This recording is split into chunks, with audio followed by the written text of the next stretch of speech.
And good morning and welcome back to Gaming with ADHD. It is Friday, and I bet all of you are expecting, well, first off, I look a little bit ridiculous with my hair under the headphones. But you're all probably expecting me to be here painting miniatures like we do on Friday because the week is finally over. What up, painting miniatures? Oh. No, you are more than welcome to paint miniatures while we chat, Andrew. But let's be honest, as you saw just a minute ago, I get distracted easily enough as it is. I don't need to add painting into this. Anyways, but today I am actually joined by three fine gentlemen who are the designers of Star Trek Away Missions from Gale Force 9. Two of them have been friends of mine for a while. I have a feeling, Phil might at least call me an internet friend at the end of this. Hopefully, we'll see what happens.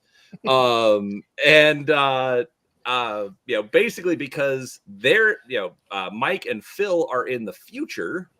We decided to do the interview today.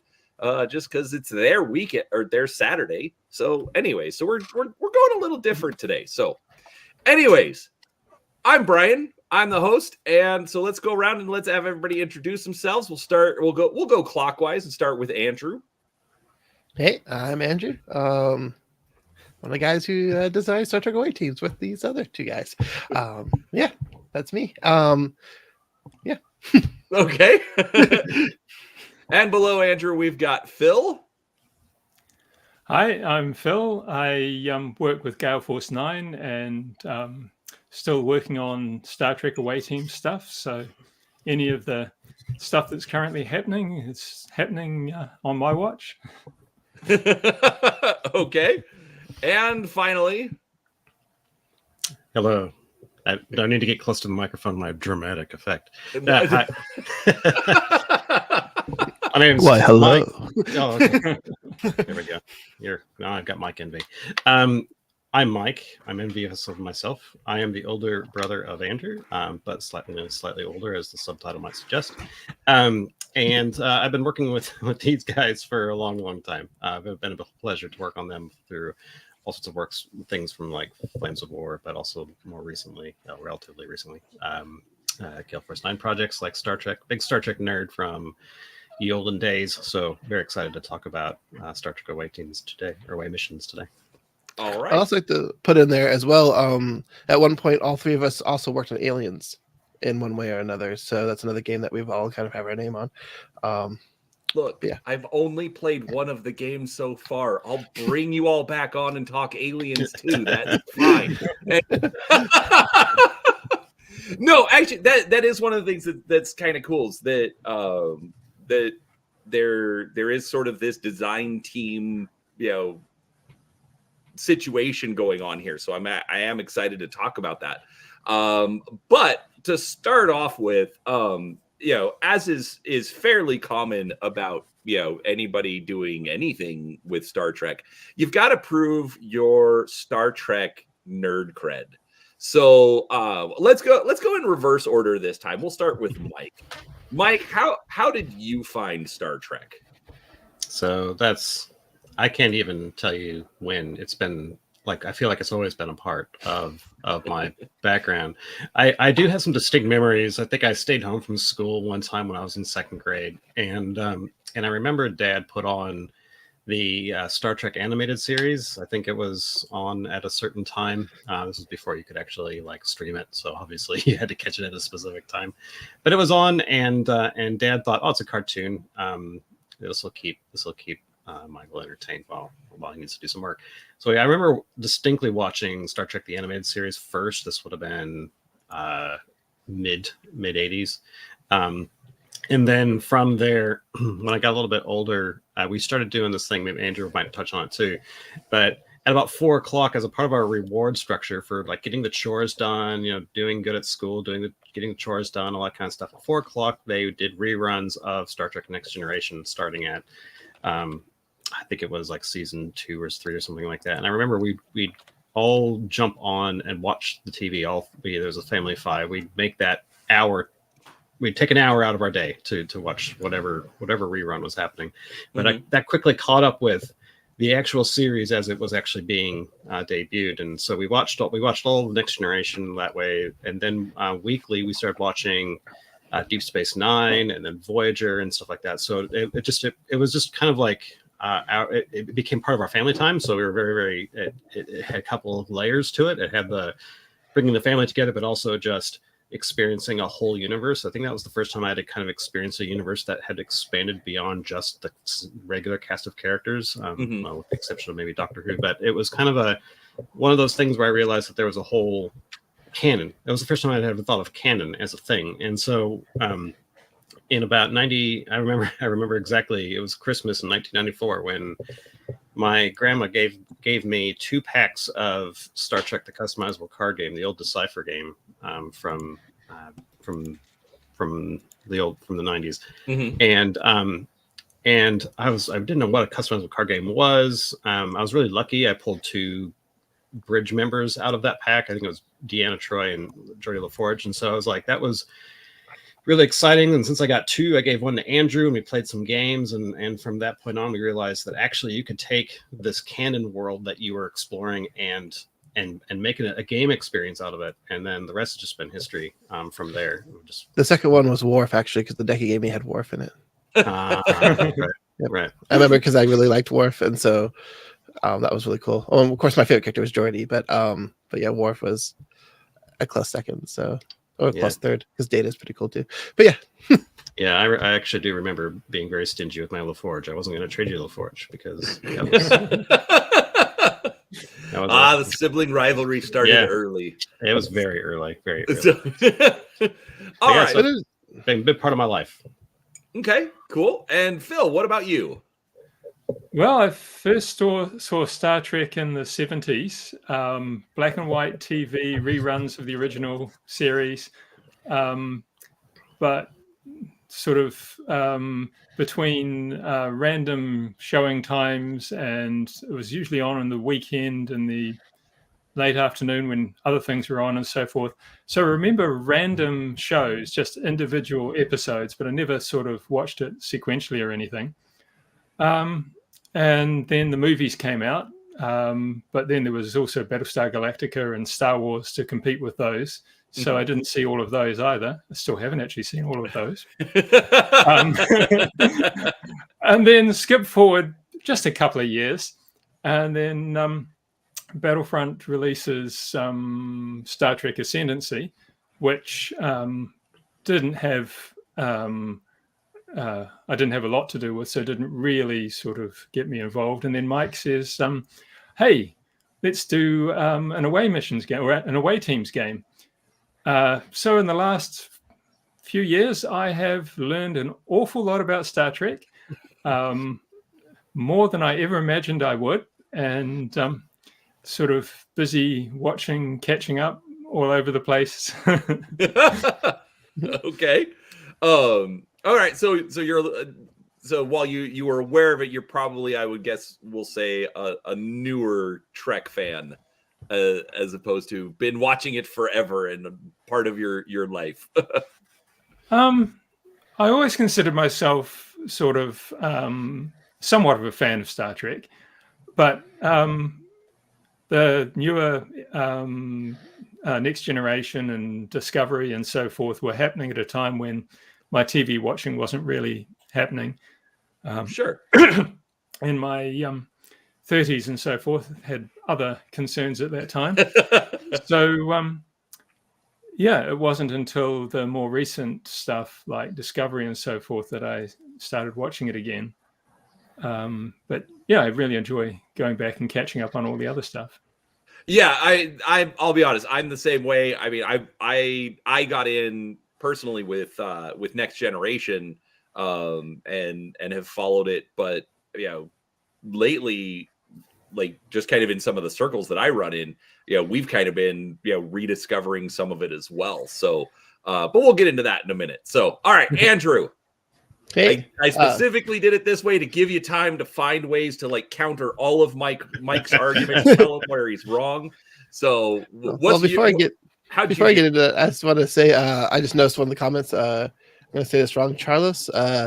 don't worry, the Manic Fringy is definitely on my grocery list of things I'd like to do down the line for away missions. I've already pitched it. It's already something that might happen way down the line, but it is something we're thinking about. So don't worry, Deep Space Nine is definitely on our radar. All Star Trek is on our radar, to be honest. But yeah, that one in particular, I think is a particularly awesome away team that I think we'll have to do eventually. So don't worry, it will happen. Probably not anytime soon though. Cheers. And so yeah, my Star Trek, of course, mid 80s, I wasn't really born yet. So 84 I was born, so I wasn't really watching the Star Trek. So I don't remember the cartoon at all. But what I do remember is what Michael was saying about like after school stuff. We had our Star Trek stuff. We kind of started with Next Gen, and the whole family kind of just loved that show. We watched it together. And then we also had the new series was always every Friday, and we would have pizza. I think we got like the take and bake pizzas from, was it Papa Murphy's back then or Papa Aldo's? I can't remember what they were called originally. And then we would all sit down and watch Star Trek. And that was our tradition every week, was to watch Star Trek with pizza. And I always remember that we went through Deep Space Nine and Voyager and pretty much all of them. I think Enterprise started coming out though when we were in college. So that one we didn't have the family connection to it, but still liked Enterprise. I'm one of those few who love that show. I liked it.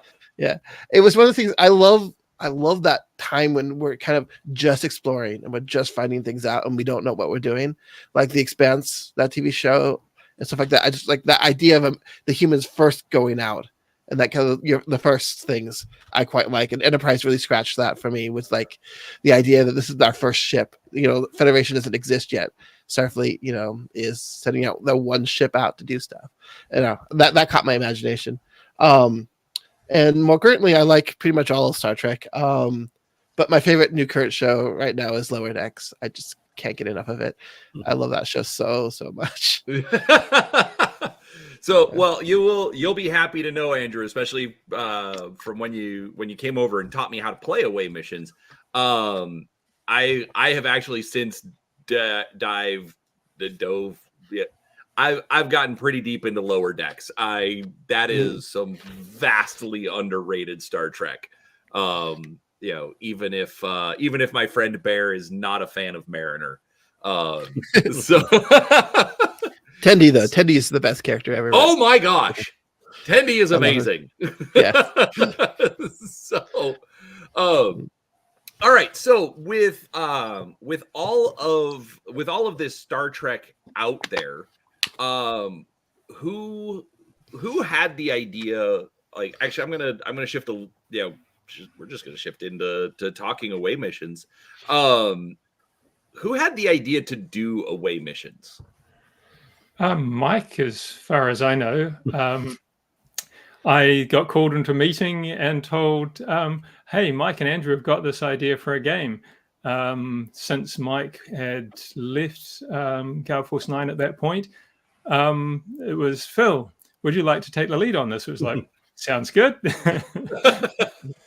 Yeah, there was. I feel like it's a game that Andrew and I have been wanting to design since that Christmas of '94. Even though we probably didn't know it that early, but it was one of those things that because we just loved having the pieces provided to us, and then we could tell our own Star Trek stories. That's what that old Decipher game really allowed you to do in a very interesting way. I didn't realize how unique it was at the time, but you had this the way that the game was kind of set up is that you created the board space and then you explored it. I mean, like, how more Star Trek can you get than that?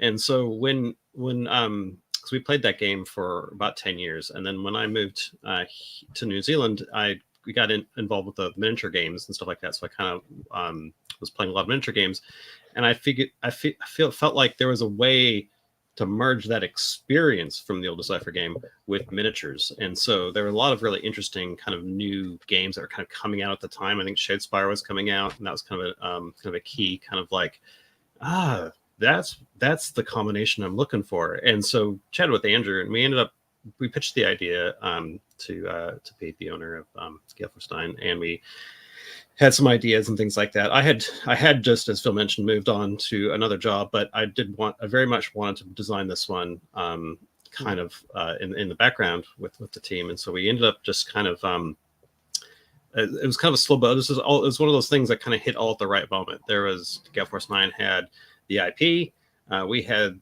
the long idea that we wanted to do. Phil was available to put in some big muscle, some design muscle, and so it all kind of just one of those moments in time where it's like, this is the right time for this game to be made and to come out. You're on mute. So one of which you haven't really run into yet. One of the things that I am known for in the live streaming circles is my wife calling for help by banging every single pot and pan she can get her hands on. So I have to be fairly active with the mute button just in case. Anyways, so all right, so you kind of have this idea and decide now is the time. So actually, Phil, one question that I forgot to ask you. I know that Mike and Andrew are freelancers in this space. What is your role at Gale Force 9? At the moment, we at Gale Force 9 have 2 streams going on. There are people who submit games. I'm not sure how that process works because I'm not involved in it at all. And Gale Force 9 published them. So Dune, for instance, is an example of that. And then we have the games we do internally, which away missions. Recent ones are Enola Holmes, Wise Guys.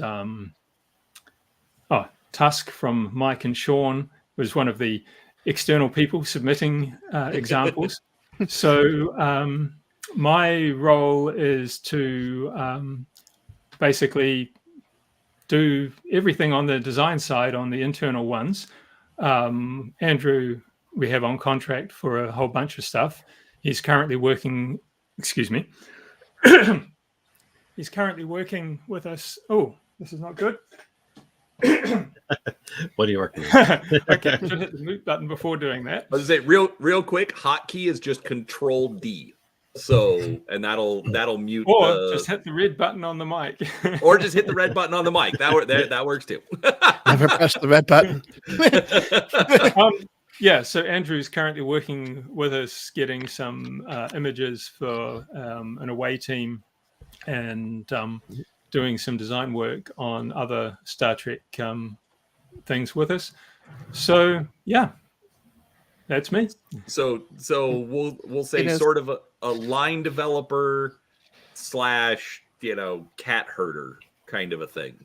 Yeah, basically anything from, hey, we want to do something with this IP, through to, hey, we want to revamp this old game that we've got, through to, hey, here's a game that's been submitted. Will you run over it and make it sort of tidier and work and so forth? A lot of submitted games sort of either have rough edges or the rule books are somewhat difficult to use. So I get the job of polishing those as well. So got it. Both Phil and Michael have both had the privilege of polishing up my rule books for me as well. They're really good at that. Hey, to be fair, there's a lot of things that go into a game, right? Like this is the thing that coming up with the idea of the game is takes a lot of brain power. Writing the rules takes a lot of brain power. Making sure the mechanics work nicely with each other is a lot of brain power, and also like figuring out where you can expand the system moving forward takes a lot of brain power. So like I think we might just this is a game idea, but actually all these pieces are whole professions in their own right. So that's why I think one of the reasons why we worked as a team on this was we all had different areas that we were really focusing on and expanding. And I think that's something that that maybe not a lot of people know about the game design process, is that a lot of these, what they might think of the whole process is actually a lot of sub things that have to happen there. So working together is how you have to bring these things to market. Yeah, and the other part that Mike didn't mention was the whole graphic design and production side, which some organizations sort of just hand the whole thing over and it wanders off. But Battlefront and Gale Force 9 is a very small organization. So I'm in the same room as the graphic designers. And so even after it's sort of done, the graphic designers will be, hey, Phil, this doesn't make sense. Or, hey, Phil, what were you trying to do here? Or does this look like good graphics and things? And yeah, when it finally arrives back as print proofs, the graphic designers get them. So again, it's only a few meters away when they're sort of looking at all of the print proofs, and then they get the actual pre-production boxes and so forth. And yeah, it's all very exciting. So, Okay.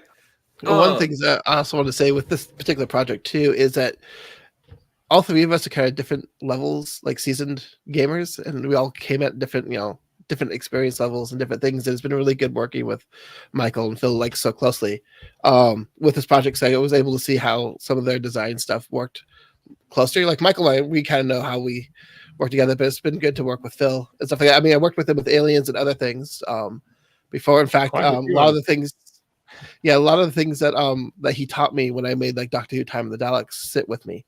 And the really important like lessons that I kind of keep on, like the game started really slow and Phil's like, hey, what if we start this 2 turns into the game? How's that change? And all of a sudden now we have companions and stuff that you start with, and the game's a lot better and a lot smoother. But like that kind of thing, I was thinking about when should a game start? When should it end? And those kind of things. And that I keep that with me. And I hear like voices. I hear Phil tell me things. I hear Michael tell me things whenever I'm designing stuff. And so it's kind of this was a particularly good dream job because I got to work with like kind of 2 of my mentor game designers in one project. And it was just really cool to see how we all interacted, how we disagreed on things. And that's the other thing that I think is super important too in a design team is to disagree once in a while on something, because we know we'll come out with a really good compromise in the end, and the game will be better. Compromise though. Yeah, compromise is probably the best word. Because usually it isn't a compromise. It's like, okay, so we've got this problem and we've got this problem and we've got this problem from 3 different perspectives. And the solution we've got doesn't actually handle any of those problems. If you ignore that problem, it looks really good from these 2 perspectives, but then you go around each perspective and you get the same thing. And it's like, okay, so we've got a new set of constraints. We've got all of the old ones and these new ones. And how are we going to actually produce something that sort of resolves all of these issues at once? And keeping in mind simplicity and all those other useful design goals, usually produces something much better, often by, well, if we just chop this out and then add this, and you end up with something either simpler or no more complex, but a lot better. So back to you, Andy. Phil and I have designing stuff together for long enough that we now know that if we get into a situation where we're arguing about something we can't really see to eye, we just know we just need to talk physically. Like the email stuff, like it's hard for us to get across. As soon as we talk, it's perfectly fine. We end up finding really elegant solutions, like Bill was saying too, things that we didn't even think about when we first started. And so it's interesting working on this project because we've kind of had those groundworks from other projects, and we've been able to kind of streamline and get a lot of cool ideas and stuff going for it. And it's been it's been a really fun project to work with these guys on. So, yeah. All right. Well, then that actually gives me an idea for a question. So Andrew and Mike get this idea, present it to Battlefront, Gale Force 9, and Phil, they say, okay, you get to ride herd on this. So, what was your first reaction when they said, okay, we're going to make this Star Trek game and it's going to have miniatures and we're going to do away missions. What did you think of the initial proposal for away missions? Interesting. I like the overall concept. I don't remember how detailed the initial proposal was, but I do recall it having enough meat to be able to see where they're going and go, yep. Okay, there's still a few holes to work on this, but Yeah, I can see this working, and I think Mike mentioned that Shadespire had just come out around that time. It was like, okay, so we've got Shadespire in the mix, we've got the old CCG in the mix, we've got the fact that Star Trek is not combat focused, although it has a lot of physical conflict as well as non-physical conflict. So that's going to make an interesting challenge.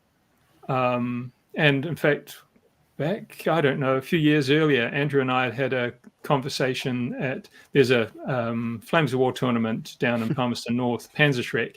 And one evening, Andrew and I had a conversation about putting Doctor Who on a similar sort of board. And that sort of got me thinking about conflict and non-conflict stuff at the same time in the same game. So when Mike and Andrew came up with this, it was like, yes, things started going off in the brain, and it's like pulling all these sort of threads in, and like, oh yes, I can sort of see this. And then we had a few meetings and sort of roughed it out a bit more, and then created a prototype to show to Pete, which was remarkably similar to how it finally turned out. We already decided, the conflict resolution system from Spartacus, which was another Gale Force 9 game, is a system we have, and it has potential for subtlety if developed further. We hacked something together, ran it past the Pete, the decision maker, and he was like, yep, go for it. And then from there on, it was more just a series of refinements, just making it more and more refined.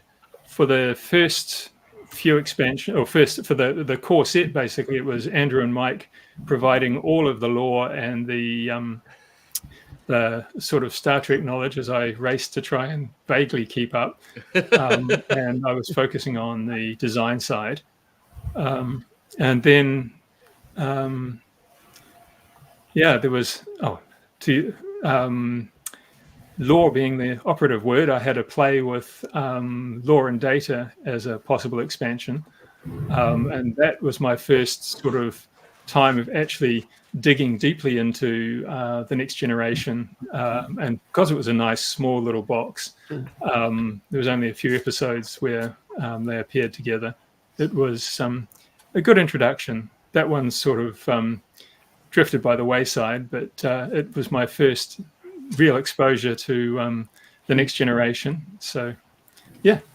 All right. So then this will kind of go out to Mike and Andrew.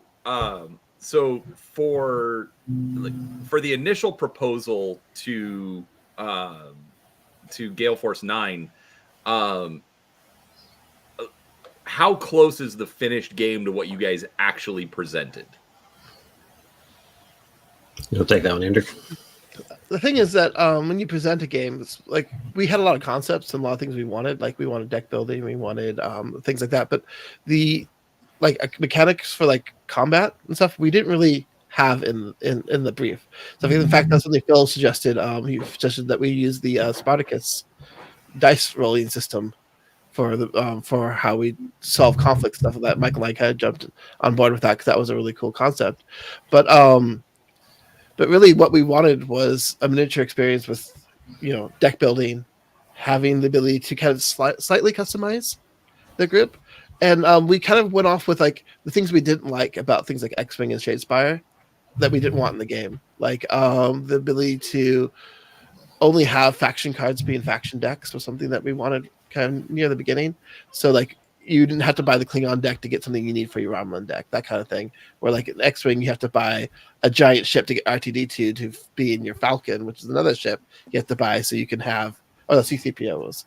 But anyways, things like that. We didn't want that experience for our gamers. We wanted the ability to, when you buy an away team box, the cards and stuff are going to be optimized for that box. So you don't need very much from any other box. It was kind of the idea that we wanted to go for. And that was kind of like the overall like view that we wanted on the actual game itself. We wanted, the customizable, we wanted points to be the focus, not combat. We wanted a very Star Trek feel of doing stuff. And then early on, I had this kind of idea of Wolf 359 and doing that story because Michael and I both love the Borg, the Federation, the Romulans, and Klingons, as like, those are the factions we play a lot in Star Trek, the card game. So we knew we wanted the Borg out right away because the Borg always seemed like an afterthought in a lot of Star Trek games that come out way later. And so we kind of wanted to facilitate that. And well, the only time we could think about when those things could kind of combine was around Wolf 359 because there's a bunch of fan stories and other stories about Romulans and Klingons trying to form some support fleets coming into Earth and other things. And we kind of we built this little mythos around it. Like, what if the scavenging grounds around Wolf 359 were full of ships that had scanned the Borg technology and maybe had some more information about how to defeat the Borg and stuff like that. And the Romulans and Klingons both sent in envoys to go and scout these ships out. And so we kind of built this kind of narrative around how the first bit of the story would go. And that was, that was kind of where we started. So the final rule set that we got was in ways exactly what we wanted, exactly what we were going for, but also vastly different than we imagined because there's three of us and we're all coming up with really cool ideas as we go through. And none of us were really precious about any particular concept or anything. And I think in the end, we kind of threw away a lot of things that weren't working and kept a lot of things that were working. And the game feels like what we wanted in the beginning, but there are definitely changes from what we initially suggested, but nothing that I don't think any of us regret. Okay. Yeah. The thing I would add to that is Andrew says that we weren't really precious about anything, but I personally was very precious about one thing, and that is the Star Trek experience. One of the things that I found since that customizable card game in the 90s, Star Trek games have always been kind of, I would argue, underserved its subject matter. So one of the key things that I see in a lot of Star Trek games is they'll take some sort of system and they'll just graft Star Trek on the top. So it's a very surface level kind of connection between Star Trek and the mechanics underneath. I'm not talking about monopolies. Those are that's like Attack Wing, where they just take Attack Wing. That's a great example. Put Star Trek, a Star Trek skin on it in the same game. Yeah, it was close to Star Trek, but not Star Trek, right? Like it was just all like this combat thing. And as Phil and Andrew both alluded to, one of the biggest things that I knew, the biggest challenges going into this game, all the way from the very start, was combat. Because combat is kind of the core of so many miniature games or so many board games that it's seen as like that's what makes games interesting. Like the how what is the conflict that you're resolving? And I think that was one of the things that Phil mentioned was like we can kind of zoom out. And the conflict doesn't have to be physical opposition. There might be a terminal that you're trying to hack. There's conflict there. And there might be something else, that creates conflict, a discussion. It's like a battle of words and stuff like that. So like when you start kind of looking at combat as kind of a challenge-based system as opposed to a direct martial combat, then suddenly it opens up the world of Star Trek again for me. And that was something that I just wanted to be from the very start of this project to all the way up to this date, like anything, like it has to be Star Trek. There are so many games where I've jumped in and it just didn't feel like there's like a lot of games have to create these crazy reasons for why you've got this Federation fleet against this Romulan fleet. But as Andrew said, there's interesting things you could do with that. And I know that the Wolf 359 connection is directly linked to the Star Trek card game from the 90s. There's a mission in that game called Secret Salvage, and it just had one line of flavor text, which was use this opportunity to find Federation technology in the wake of a battle or something like that. And so like that, so that little tiny one line of flavor text has spawned that whole story that Andrew was talking about in his head. Like that created the conflict. So now you have a reason for Klingons to be kind of like sneaky and going in and trying to like maybe figure out some Federation tech, use this opportunity while the Federation is kind of like licking its wounds to go in and get a bit of recon or whatever that they want to do. Same thing with Romulans. That's probably more appropriate for Romulans, to be honest. But, they'll cloak in and sneak around, try to see what Federation tech can they kind of analyze and kind of steal, or what Borg technology can they get, and that kind of stuff. Like if you can get players acting as if they're in an episode of Star Trek, that is the measure of success for me. So, and at the very start of this project, that's why I've been very precious about that one thing. not to disagree too much with Andrew, but like that to me is like if something was discordant with that, I wanted to make sure that we kind of went back to basic principles and think about what is that Star Trek experience. If you're not living in an episode of Star Trek with every single game, then I have a problem.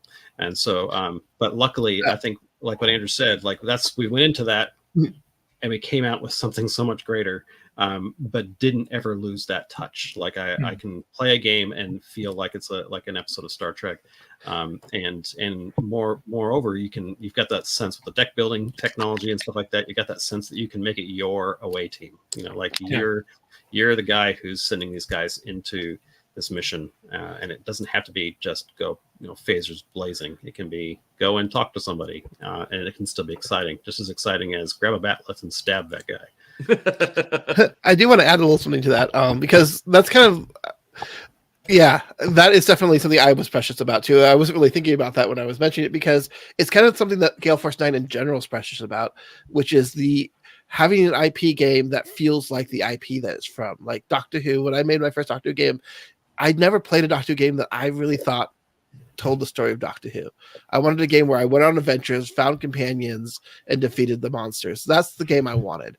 And so I created a game that basically you get to play in the universe of Doctor Who.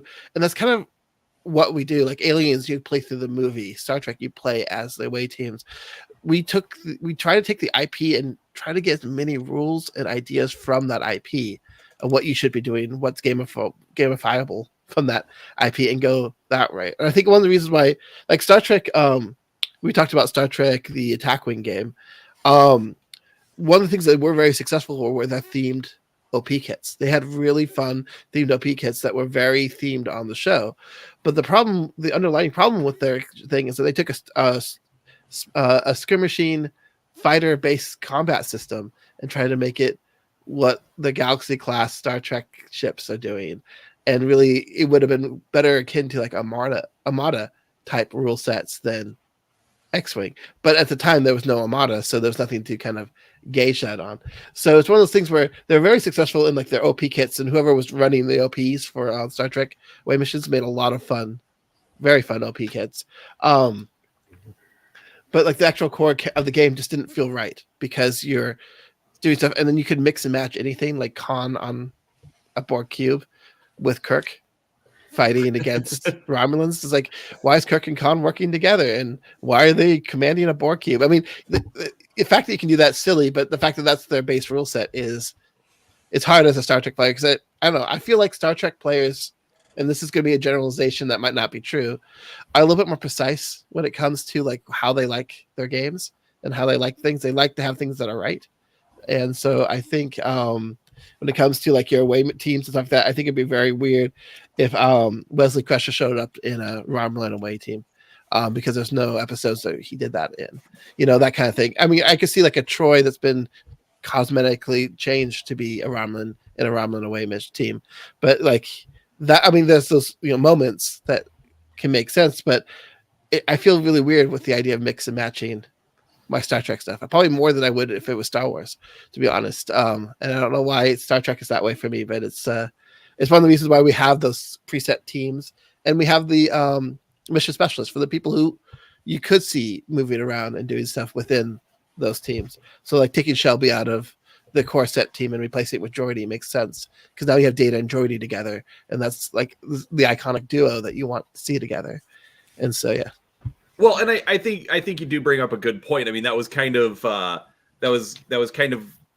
why I sort of started with all of us, quote unquote, proving our Star Trek cred, so because I think you're right in that Star Trek very much has fans and followers that want the want that specific, want that authentic kind of experience, which so Phil, that actually made me think of a question for you as the Before you do that, oh, sure. can I sort of just address a couple of things that Andrew and Mike said, and then love to answer your question. Yeah. One of the other things that I find great about Star Trek, with what Andrew's talking about, is somebody asked, what about if you've got the Picard set against the Locutus set? And actually, although they never did it in Star Trek, it's one of the weird sort of things that Star Trek might well do. Oh, so Picard from the future comes back to have some interaction with Locutus in the present. We didn't show that during the Wolf 359 episodes, but yes, it's happening during that time. And so feel free to do that, or even Riker against Riker is certainly another Star Trek thing. You mean William Riker versus Thomas Riker, right? Yeah. So, or even the idea of like Locutus and Picard, like there's a metaphysical battle happening there, right? I mean, it might be that there's like that they're actually it's a battle of wills playing out in his head, or something like that. That'd be I can imagine Q getting involved there. Yeah. Oh well, I mean, I'm currently rewatching Deep Space Nine because I'm playing in a Star Trek Adventures role playing campaign, and actually your point about the we'll get into that in a bit. Your point about sort of a battle of wills inside Picard's mind. Like when Sisko goes into the wormhole and interacts with the wormhole aliens, they always appear as the other characters in the series. I mean, obviously it's an easy way to, reuse your actors for something, but it is still one of those things that has that Star Trek feel. We can have Picard, we can have Locutus, and this battle going on inside his head is represented by like an actual conflict between Borg drones and the bridge crew, just because that's how Picard is imagining it. So yeah, it absolutely does feel like a Star Trek episode, even if we haven't seen it yet. Yeah. So yeah, the other one was back to what Mike was saying. We also didn't want the different races to just be sort of the same thing skinned differently. So in the first set of releases, you've got Federation, Borg, Romulan, and Klingon, and they all play utterly differently, even though they're using essentially the same rule set. The Borg have got a few little things of their own. But if you're a Klingon and try and play like a Romulan, well, you're going to be playing uphill. Likewise, the Federation and Romulan are quite similar in many ways. But again, the Federation's approach to things and the Romulan approach to things are really quite different. And it's important to sort of have that. And then the Borg are just the Borg on their own. And I love the Borg. I love the way that we created them. I know some people have difficulty sort of getting them to work, but they are indeed my favorite faction in the game. I kind of love the play pattern of that. Very much what Phil was just saying. That's very much part of the start of how we built this. Was it's kind of a little bit asymmetrical. Like every nation, every affiliation is going to have its kind of own way of going about stuff. This is again another callback to the old Decipher game, where the basic premise of that Decipher game was go out to these missions and the first player to 100 points wins. That's the goal. And so for a while, that game, like it was just the same faction reskinned. Everybody did the exact same actions, the exact same things. But then they released the Borg in 1997. And what that did was completely mess everything up. Because the Borg came in and they played a very different game. They were not allowed to complete missions. they had to assimilate stuff. So in order for that to happen, they they couldn't like go and engage in combat without, you know, being provoked and that kind of stuff like that. They held these crazy like programmatic restrictions to them. But once their engine got going, it was just like Best of Both Worlds parts 1 and 2, like or even like you go back to the very first Borg episode with Q, where it just like it starts very simple, like they're stuck in their alcoves, they're charging or doing whatever it is that they're doing, and then by the time the episode ends, you are just full of so much dread that you either feel like you just got out barely alive, or you're a part of the collective. You know, like those are the two outcomes. That's the track of those episodes, and what the Star Trek the Customizable Card Game did was exactly that. Like you had to start with a small little scout ship with 5 drones, and you had to scout missions. You couldn't attempt missions; you had to scout them, and then you had to beam on to somebody's ship. And if they had technology you didn't have, then you could assimilate you could try to assimilate the ship. It was just one of these things. Like they changed how that game worked, and a lot of people hated it. They hated it so much. They hated the fact that they'd been playing this game for 3 years that felt like everybody was playing the same way. But when the board came out, it just kind of broke things for them.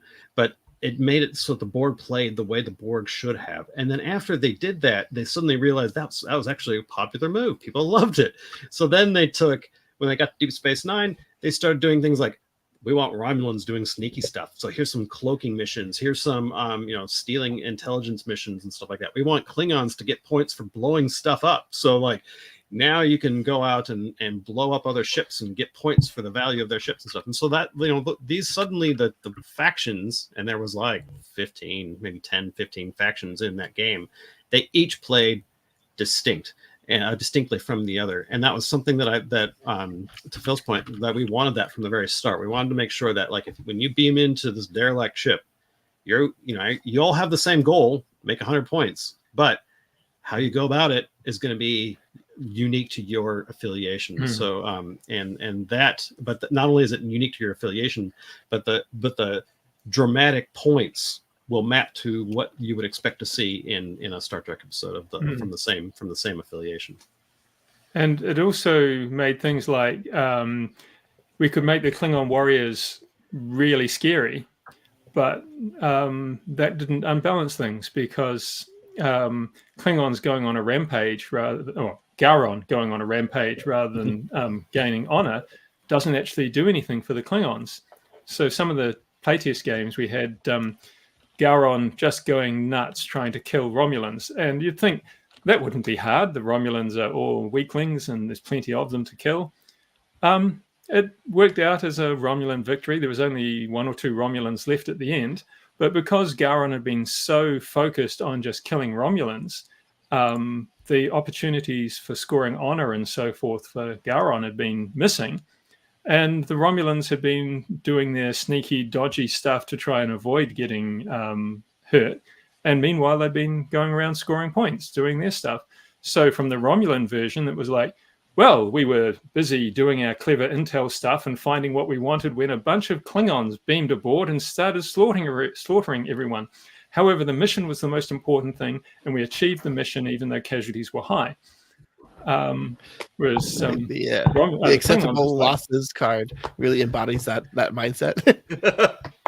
Yes, acceptable losses. Yeah. For the Klingons, it would be like, so Gowron did what? He just went and slaughtered a bunch of Romulans? Why? Where's the honor in that? Well, it's Romulans. I mean, the honor gain may be minimal, but it's not 0. So I mean, there's that. Yeah. But But it would have been better not to have killed so many Romulans and done it honorably. That would have been a win for the Klingon way. So one question that I wanted to ask you, Phil, as a sort of project manager, when you're coming into a game development, are you worried more about the the end product and what the game should feel like, or is it more, trying to stick to sort of like an original concept? Like if somebody comes in and says, I want to do Star Trek. We're probably gonna keep beating this horse for a while in this conversation. I want to do Attack Wing, but I want to put Star Trek on it. Is it more important to kind of keep to the original concept, or switch and say, okay, that's fine, but how do we make this a Star Trek game, not just X-Wing with Star Trek ships? Yeah, for me, well, I was long ago an oral storyteller, going into schools and telling stories and so forth. I've always been about story, and I'm just had a short story published in, ta-da! It's a very New Zealand book. I can't see. There you are. Pav Deconstructed. I don't know if you know what a pavlova is, but it's a meringue dessert that Australia and New Zealand love to fight over who created. I only know it from Bluey. But so I just had a story in that, and I'm busy writing a novel. So story is it for me.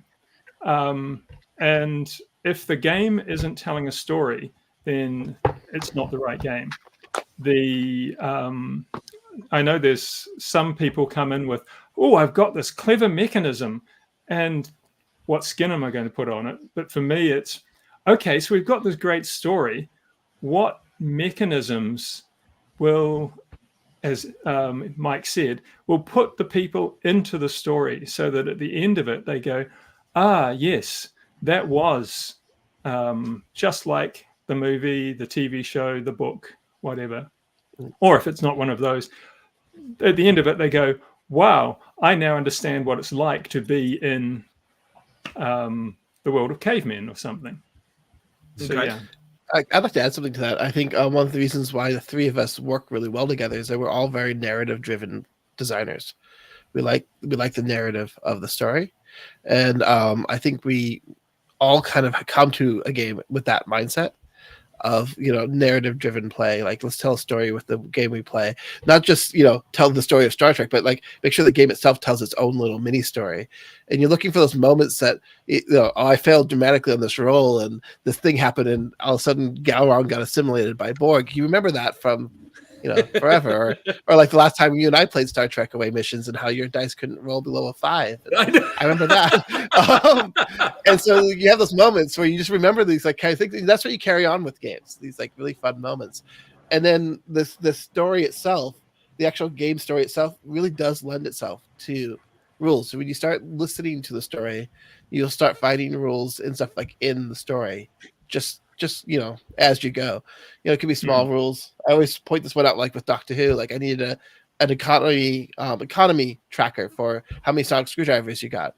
Well, there's an episode where the Doctor opens it up and shows 5 power bars inside of it, and like, oh, then the sonic screwdriver has 5 power slots, so that's 5 power charges, and then that's how the game goes. Like there's even like little things like that you can grab from the show. The players might not pick up on that, but it's those little subtleties that your subconscious will pick up on, and you'll be like, oh, I like that. I think it was is it the Cabal Gamer review or something? There was a guy who talked about just Gale Force 9 games in general, and how the idea that he really wanted Michael and I think we watched this a while back, we kind of flabbergasted. I think Phil, I don't know if he was flabbergasted, but we talked about this because our favorite board game at the time was Battlestar Galactica. We love that board game, and we played it a lot. And he was like, I really wish Gale Force 9 would make Battlestar Galactica because I think it'd be more thematic. And I never really thought of that, like that game not being thematic. Like I like that game in its whole. I always thought it was quite thematic, but I never really thought that people would be wanting us to design particular games because I'm missing the thematics in other games. And I think that's one of the big things with Doctor Who. I think Firefly didn't have a game, but Doctor Who and Star Trek, I think both have a lot of games with pasted on rule sets that people have been wanting a proper or at least a game that felt more like the show. But at the same time, it actually makes it a little harder to market in the whole marketing side, because a lot of game stores have seen a lot of Star Trek games. They've seen a lot of Doctor Who games, and they know that they don't sell that well because of reasons. And so it was interesting when we started selling those games that we kind of had to re-educate what these games could be to people. Like, no, you can have a thematic fun Star Trek game, you can have a thematic fun Doctor Who game, but once Gale Force 9 kind of got that reputation, then those games kind of started selling themselves. Now we kind of preempted, like I think Aliens was one of the ones that people were like, oh, it's a Gale Force 9 game, I'm picking that up right away. I saw that online, I was like, wow, that's kind of cool that's the reputation, that's the type of games that we're selling now, or the people know that be thematic almost off the bat. I know that we've been kind of banging on Star Trek Attack Wing lately, but I do want to mention that their more recent expansions have been really good at this. Actually, the new Star Trek Alliance systems that have kind of come out, which tells the story of the Dominion War, through Star Trek Attack Wing, are brilliant. They're done by the same guys who did the Heroes of the Antari cluster for X-Wing back in the oldie days. So they've kind of come together and created this system for Star Trek Attack Wing, added a story to it, and like kind of RPG elements to it, but also like cooperative games and stuff like that. That game, with their addition to the Star Trek Attack Wing system, has actually, I think, done an amazing job of creating that narrative, that the feel of the Dominion War, which gives you the context of the ships fighting each other, which is kind of critical. And so it was a really good example of a game that may not have started off on that pattern. It's very much started off on what you were saying earlier about, like, here's a product, graft this flavor on top of it. It started off that way, but where it's at right now is different than where it started. I would argue, like, the alliance system is super good. It's super tight. Mm-hmm. Yeah, no, and you're right. I mean, it wasn't necessarily quote unquote fair to kind of dump on it, because it wasn't necessarily a bad game. But my experience is from when it launched. So yes, that is kind of cool that games can expand that way and develop, and which we'll definitely get into with away missions here, shortly, because how can we not? So then I guess kind of piggybacking on that, was there anything in the original, we'll say, proposal that had to get cut from the game because it just didn't help? It just didn't make the game, the story right, we'll say. I'm trying to remember. I'd say that we kind of came in. Okay, go ahead. There was one thing. Sorry. Yeah. I was so narrative driven. I created a whole backstory with a bunch of characters that didn't exist and stuff that would go into every expansion as like a bit of a story. And we got word back from CBS. They didn't like that, and so that mostly got taken out. Where I had like a Federation ship that was developing technology from the battle, and they were almost defeated the Borg cube, but they were taken out before, and the technology was sitting on their ship, and so it was going to be this whole a whole like kind of story narrative thing that was in there. And I completely understand why they said no to it, because it's random, not real lore being thrusted upon. Canon. Yeah. So I had fun writing it. It was a great thought exercise, but that one sadly had to be taken out. So it's not necessarily a mechanical thing that got taken out, but more of kind of narrative stuff that I wanted to build with it. But yeah, one of the mechanical things that we had to drop early on was Andrew and I really wanted to kind of recreate this idea of like full customizability in a way that's kind of mapped a little bit to the old Star Trek game. So you could kind of choose. You could really mix and match stuff. You could you could mix up your away teams. You could have half Federation, half Klingon away teams and stuff like that. We wanted to open that up to make sure that people could kind of take whatever they wanted to take. But the more we played it, the more we wanted to lean into that stuff we were just talking about, like the kind of the asymmetry of objectives and stuff like that. We wanted to make sure that actually let's simplify. If it's simplified, then they're not going to be spending time like, oh, I need a tank for this mission who can just keep things busy with a batleth. It's like, okay, well, let's throw Gowron in here with these Romulans and stuff like that. Like that, at that point, we start kind of getting closer to that Star Trek away teams situation of Khan and Kirk on the board cube, right? Like that that was a narrative bridge or a narrative kind of like fuzzy area we didn't really want to push the game into. So then we thought, okay, well, let's drop that mechanic of like total customizability and then just think about siloing them within each other. So like if you're, like if you've got your 2 Federation packs, you might be able to trade out a couple of characters, but not like a full away team swap. But also so that people are focusing on the right things, like there's the action points, stuff like that become the important, as opposed to the fiddling with a deck and stuff like that, which ended up being it was cool. I'm not gonna lie, it was really cool to be able to have that, but it was also like it was dragging people in a direction that got away from the story. Where they were thinking more about the mechanics and thinking more about more optimizing. Yeah, it's more about optimizing your away team rather than just being on board that random ship and with what you have and sorting it out. That which is more Trek than that customizability, I would argue. That being said, we found it's interesting. This is not something we left out, but this is something we completely added that I think is a really cool concept that we added later on when we started talking about OP kits and doing stuff. Like I was playing around with him earlier, the Q OP kit. We found an OP system because we really liked the OP kits from the WizKids realm, where you can get a ship or something like that was kind of unique to that kit, to your thing. And one of the things that we decided early on was to make the OP kits so that everyone who participated got one. So it wasn't about who won. It was always about just coming and playing the game and having fun with the game. Mm-hmm. But we also tried to make the OP kits centered around something that anyone could take after the thing was done and put it in the last. The Q is kind of a generic, kind of more maverick character that can hop into any mission specialist slot in any away team. So if you're a Klingon player, you can still get value out of going and doing the OP kits and doing stuff like that. And in fact, actually, Q is really good for Klingons because Q is very skill based, and Klingons don't really have that. So he actually fills a hole that the Klingons have. But like with the Romulans, he's a little around with them. Yeah. What was that? Yeah, until he starts missing. Sorry. Until he starts mucking around with them. Oh yeah. Just because he's on your away team doesn't mean he's on your side. Yeah, he has a do I have it right here? Oh no, I put it in my other box. He has a small deck of cards that you have to, every time you activate him, you have to flip one, and there's positive and negative things he'll do to you. So he might annoy everybody, and they get less dice that round to do stuff with, or he might actually help and do stuff, or he might give your opponents an incentive to kill him and get themselves some points because he has a little mission about hunting him down in there too.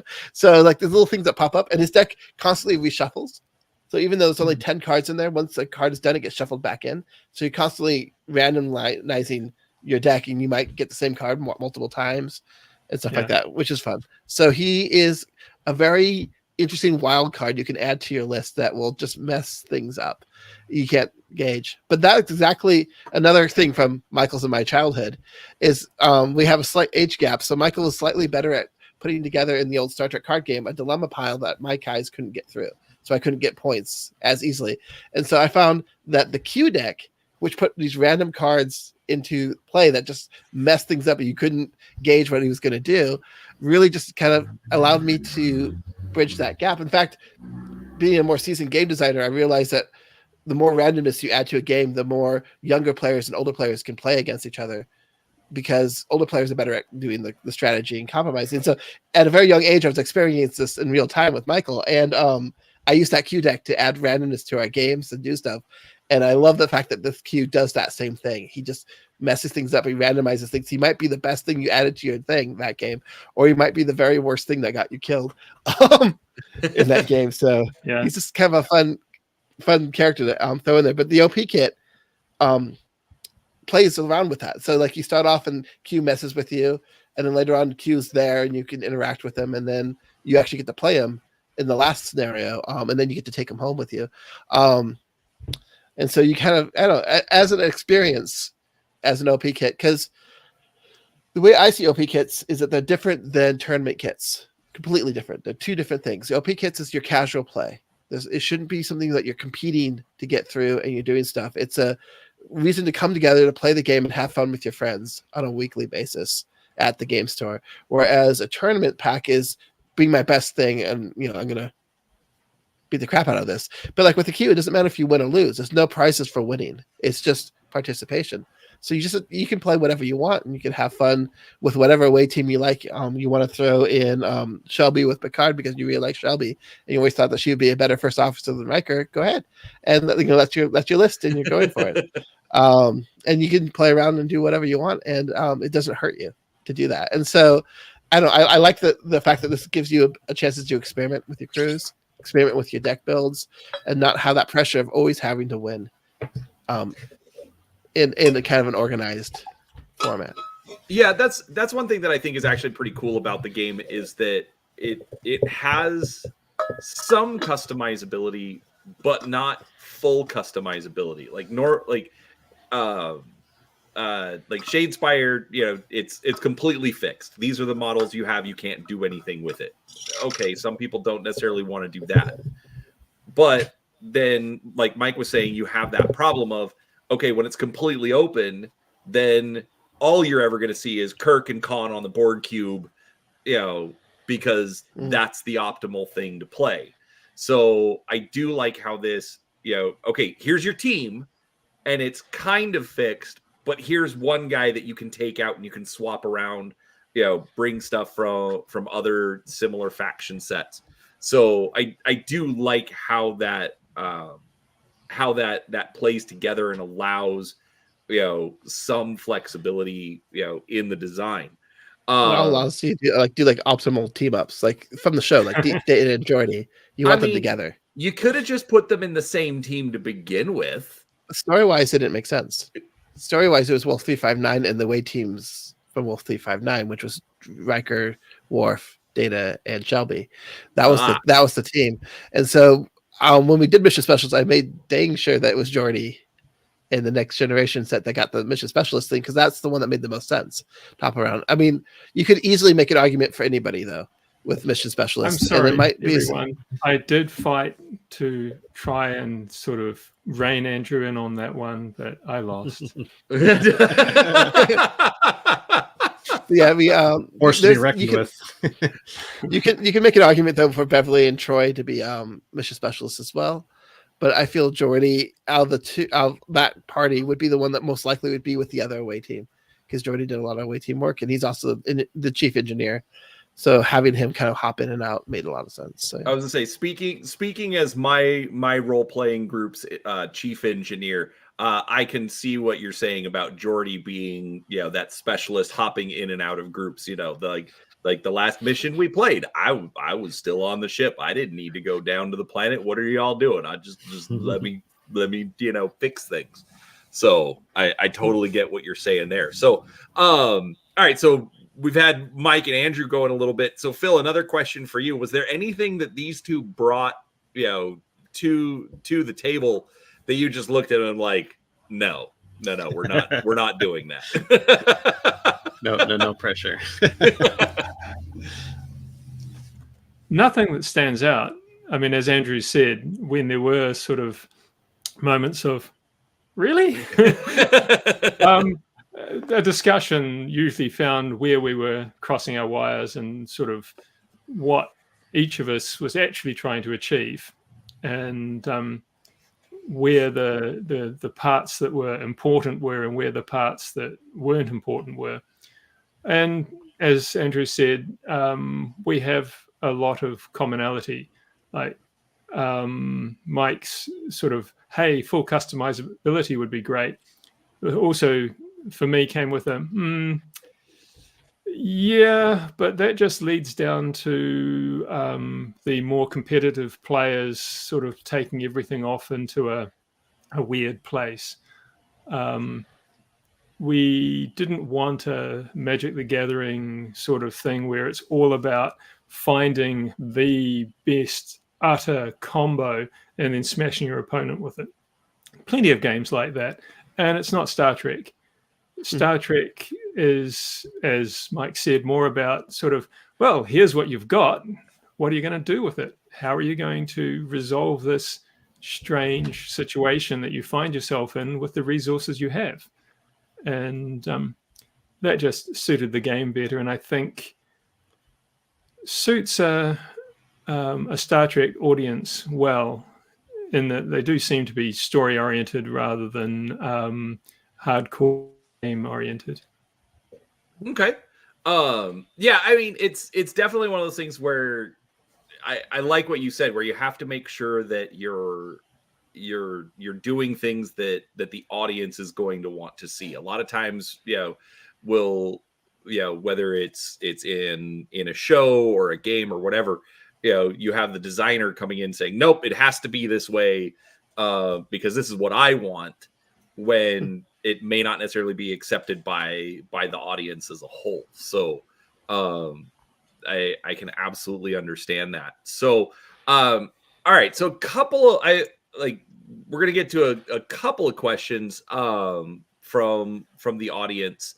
I saw this a couple of times early on, so now that we're getting and talking about the game itself, Vault Boy 1977 says, what are compromised traits? There were actually a couple of people that asked this, but compromised traits was something we were playing around with and didn't include in the duress set in the end.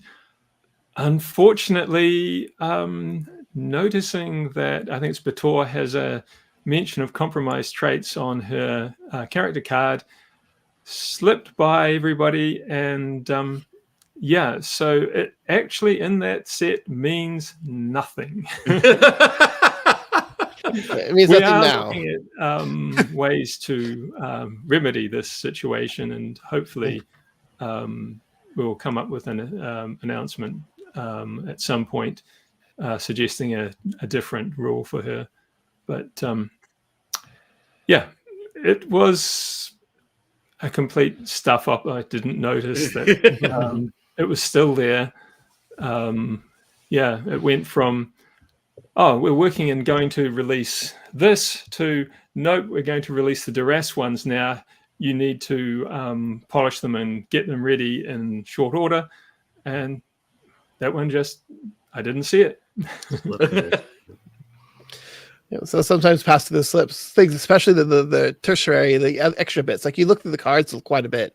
You go through the cards and you're reading the cards, but sometimes like a special rule on the character card, like the little plaque thing, it's the last thing you look at sometimes. So it's like, I think that happened to me with Aliens. There was a grammar change in one of the cards that I didn't pick up on that made, I believe, Newt's ability mandatory instead of optional.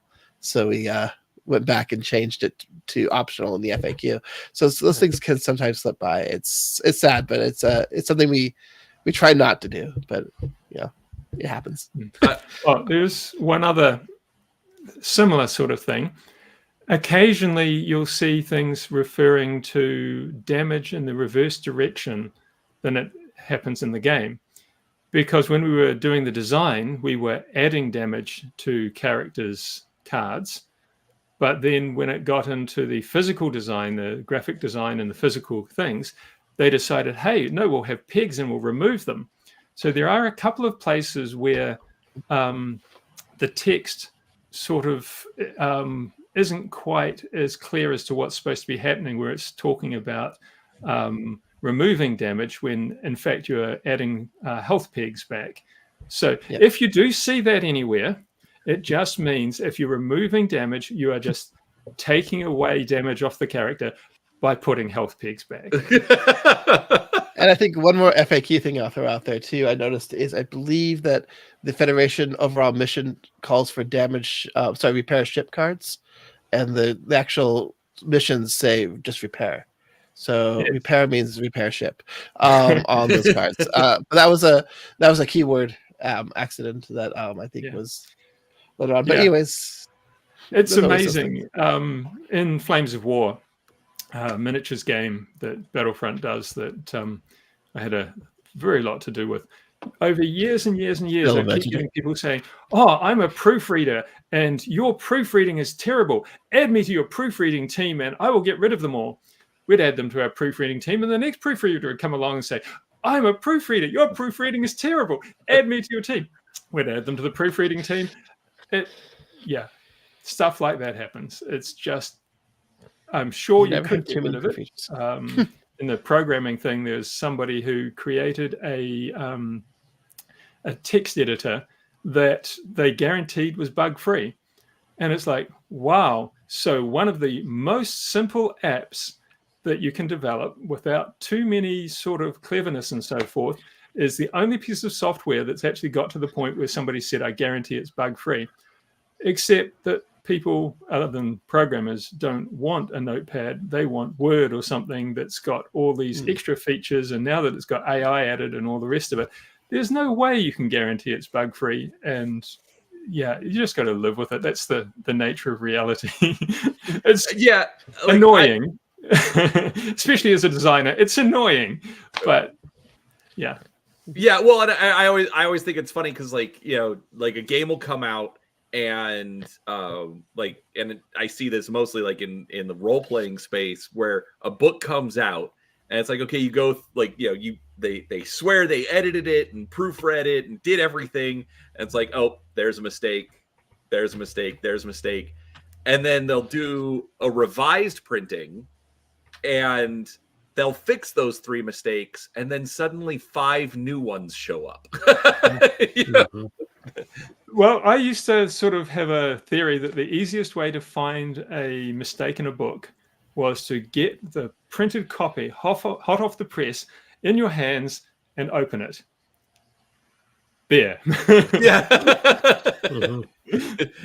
Yeah. Don't even look for it methodically. Just open to a random page and there it is. So yeah, I absolutely can see that. So all right. So then another design question on away missions. What was the hardest thing that you guys would say was to get right? I'd say that asymmetry was hard. As much as we knew it was super important, so we put what effort we could into it to kind of solve it. But that is when you have multiple kind of like mechanisms that operate slightly differently towards the same objective, it's hard. You got to make sure that they all bounce off of each other. So like the Borg, which has been brought up before, plays very differently. So how, like the amount of play tests that we ran just to get the Borg in a place that we were happy with it, that was a challenge. I would say for me the biggest challenge was making sure that those asymmetries were working relatively in kind of a balanced way. I'd have to agree with that. That was pretty much the thing that came up for me as well. Yeah. Yeah, the most difficult thing. Yeah, probably that. Trying to think of any other aspects that was difficult to get a hold of. Finding graphics for cards, a surprisingly tricky thing, because you think, oh yeah, there's plenty of episodes where such and such happens, except there's not. They rarely plasma rifles. There's plasma rifles about, or phase rifles or whatever, but there's not. They get mentioned. They're occasionally glimpsed in the background, but never come into the foreground. I believe it took me several days to find a Klingon disruptor rifle image. And the only image you could find is in a Deep Space Nine episode where O'Brien was buying illegal weapons from another alien. No Klingons involved in that trade. And that's the only time you can find it, unless you go to like the original series movies, which is something that we weren't going to work on. I mean, we can't really take photos from it yet. So that was an interesting trying to find moment. Because a lot of things like, oh yeah, we'll just add the equipment. That's fine. But A, getting good pictures of that equipment. Yeah. And B, finding them actually using it is hard. I think it's funny because you end up thinking that there's a screenshot out there of a certain thing, and actually it's just because the way your memory works, it's just kind of amalgamating things to serve up the picture you think exists but totally doesn't. Like the Klingon disruptor is a perfect example. Because when we had such trouble trying to find that, I remember thinking, well, they had it in the old CCG. I remember the toy. So I went back and I looked at the old CCG cards, and they're all prop shots. They would have gone and got a nice looking phaser at a convention, brought it home, found some grating to set it on, put a little bit of red light on it. It's a Klingon. It's on a Klingon ship. You know, like it's a lot of what they had in that CCG world. There were a lot of prop shots or people dressed up in uniforms and costumes and things like that. And it's like I just like, now that I'm actually in the process of trying to find the right picture, do I realize the challenge that they faced back in the 90s to try and do that as well. And this was before there was, proper good Photoshop tools. So like even then it was just like, this is why this is a prop shot card.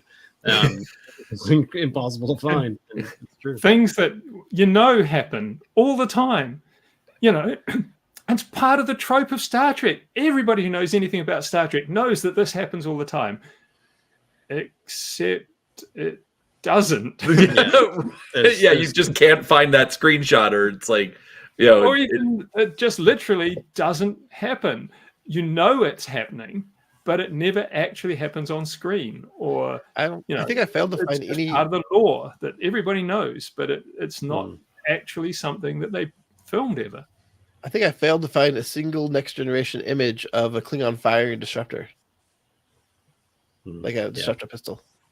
Yeah, they hold it, but firing, because I wanted one for some of the combat action cards, and I couldn't find an actual disruptor firing card to save my life. No, Deep Space Nine. Deep Space Nine, but not Next Generation. Yeah, we were trying to. Because that's the other. We did make it hard on ourselves by restricting ourselves to next gen episodes, and even like, I'm not sure, Andrew, if because there might have been some sort of like reason why you couldn't use the movies, because the movies might have gone through a slightly different studio. So like the images we were allowed to use had to come from the episodes and not necessarily the movies, and vice versa. So, I don't know if that's the board actual hard fast rule or something we decided because we weren't sure about it, so we wanted to make sure we could get through approvals quickly. But like the Borg is a great example of that. Like there's all these Borg episodes out there, but there's actually like 6. And so like all of the screenshots I was thinking like, this would be great for this card, this would be great for that card, they all came from First Contact. So it's like that's a different kettle of fish. Like if you're gonna design an away team with like the Queen involved, which you only see in First Contact, you hear about it, you kind of understand that there's a Queen kind of system, a hive in Next Generation, but that character isn't introduced until First Contact. So you can't have a Queen character. You can't have any of those kind of those interesting drones that you see in Next Generation or in First Contact, which are a little bit more specialized. The Talon drones that had the tubules that stuck you in the neck and to assimilate you and that kind of stuff. That all came much later. So the Next Generation Borg look really quite like they look tacky compared to the ones that you see in First Contact and or in the later seasons of Voyager, where the Borg get really creepy in there. So like it's kind of really interesting to think like your mind just creates this kind of amalgam of obviously there must be some pictures of the Borg Queen in Next Generation. Actually, no, there isn't. The closest you get is First Contact. So now you have to unlearn or unremember stuff. It's like, well, what is there? I get a picture of Q and that's it. And the simple things like finding a Klingon at a computer console using it. It's like, okay, there's Duras does it once to try to delete some information on the Enterprise, and there's like a guy on the background of a couple ships that I can take. But that's like all the skill-based missions. Like, how do I do this when there's no Klingons actually doing skill-based things in the show? Even like the ones that are combating, like take over the bridge and stuff like that. I'm like, oh yeah, this definitely is. I remember this picture of Galron on the bridge, and then I'm like, oh wait, no, that was a video game back in the day. That was a VCR video game that Star Trek, the card game, made cards of that used Galron, but it wasn't Galron. It was like another Klingon, I believe, in the story. It was Kovac. Yeah. It was it was an old VCR game that you had to play through VCR, and you had to like fast forward to certain parts of the tape. So you made choices, and you had to it was crazy. It's this one of those kind of weird blends of technology that obviously was a cul-de-sac, and so there's like all these images of the guy that plays Gowron is this other Klingon. He's on the Enterprise, which for some reason doesn't have any characters there other than himself, and you're the only one there to save the Enterprise. And so like he becomes your main antagonist. So they were using screenshots from that in the Next Generation, or in the Star Trek CCG. And so like wait a minute, those aren't actually an episode. So like it's like suddenly it just so then those images get stuck in your head, like, oh yeah, there's heaps of episodes with Gowron on the bridge. Actually, I think they kind of made a callback with the D&D version of the Star Trek game on Lower Decks, because they have, I think, Martok like talking to you through a video. Yes, batleths and oh crap, what's yeah. I put it in our little Facebook chat asking about it. Something batleths, yeah. Dang it, where is it? That's just come on, you've got to say it with a proper Klingon accent. I'm sure it's not Batleth. All right, go on. Dang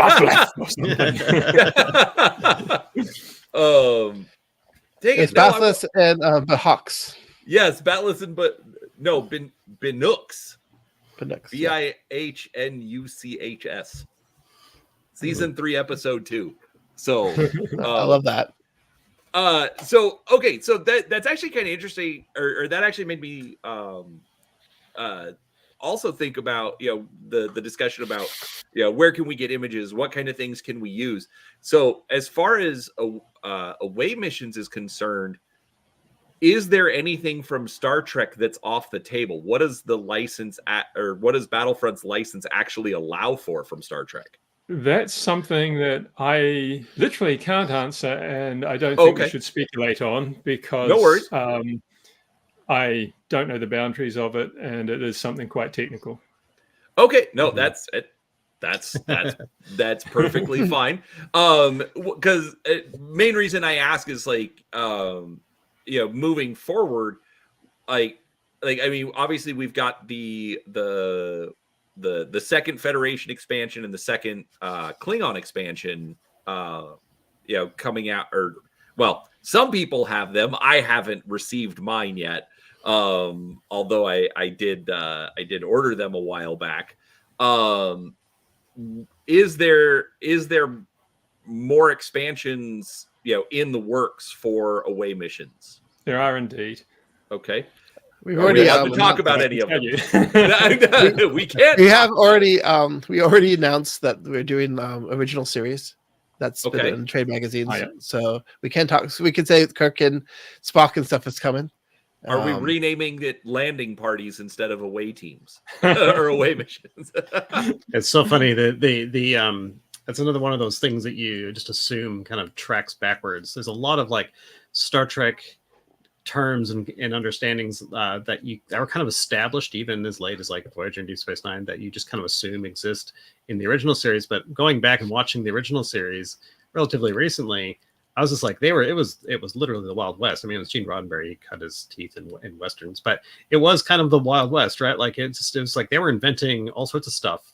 So there are terms that they don't have anymore. They kind of canonized it much later on, but there are some that were canonized very early, like Jeffries tubes, which 90% of any engineering based episode is involved in some sort of narrow corridor access. That was named way back and based on the guy who actually helped design the Enterprise.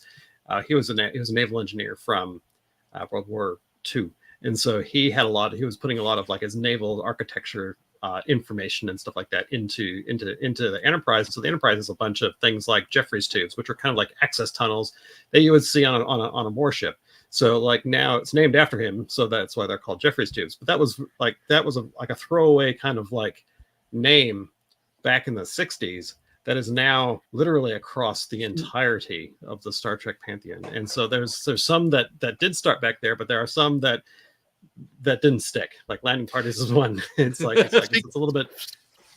Yeah, I saw something on replicators, and particularly in the original series, how food existed in the Star Trek universe.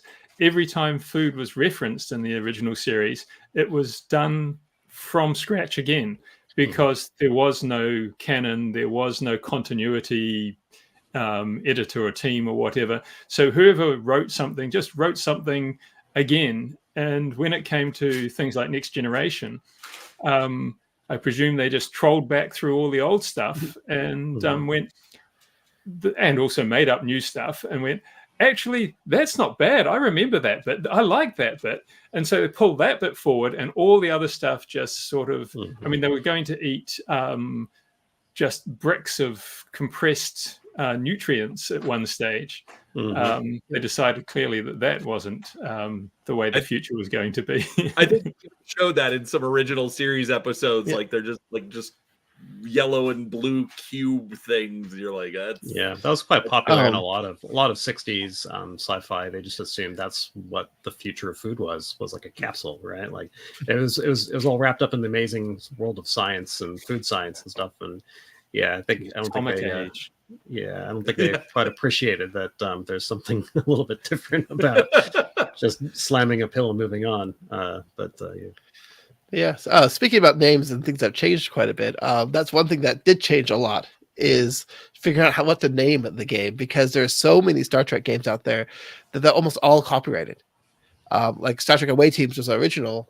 Like we wanted that one, we couldn't have that one, and then we went through a ton of iterations and found out there's this obscure video game that no one remembers from this day that they did this, and then there's this card game that no one's seen before that has that name already. And so we really had a hard time pinning down a unique name for a Star Trek game that we're allowed to go with. Like that's probably I wasn't on the deciding committee for Ascendancy, but it's probably one of the reasons why Star Trek Ascendancy is the reason why we called it that, was because we needed a name that was unique and different. And so that was there. I think they originally wanted something like Hegemony or something like that.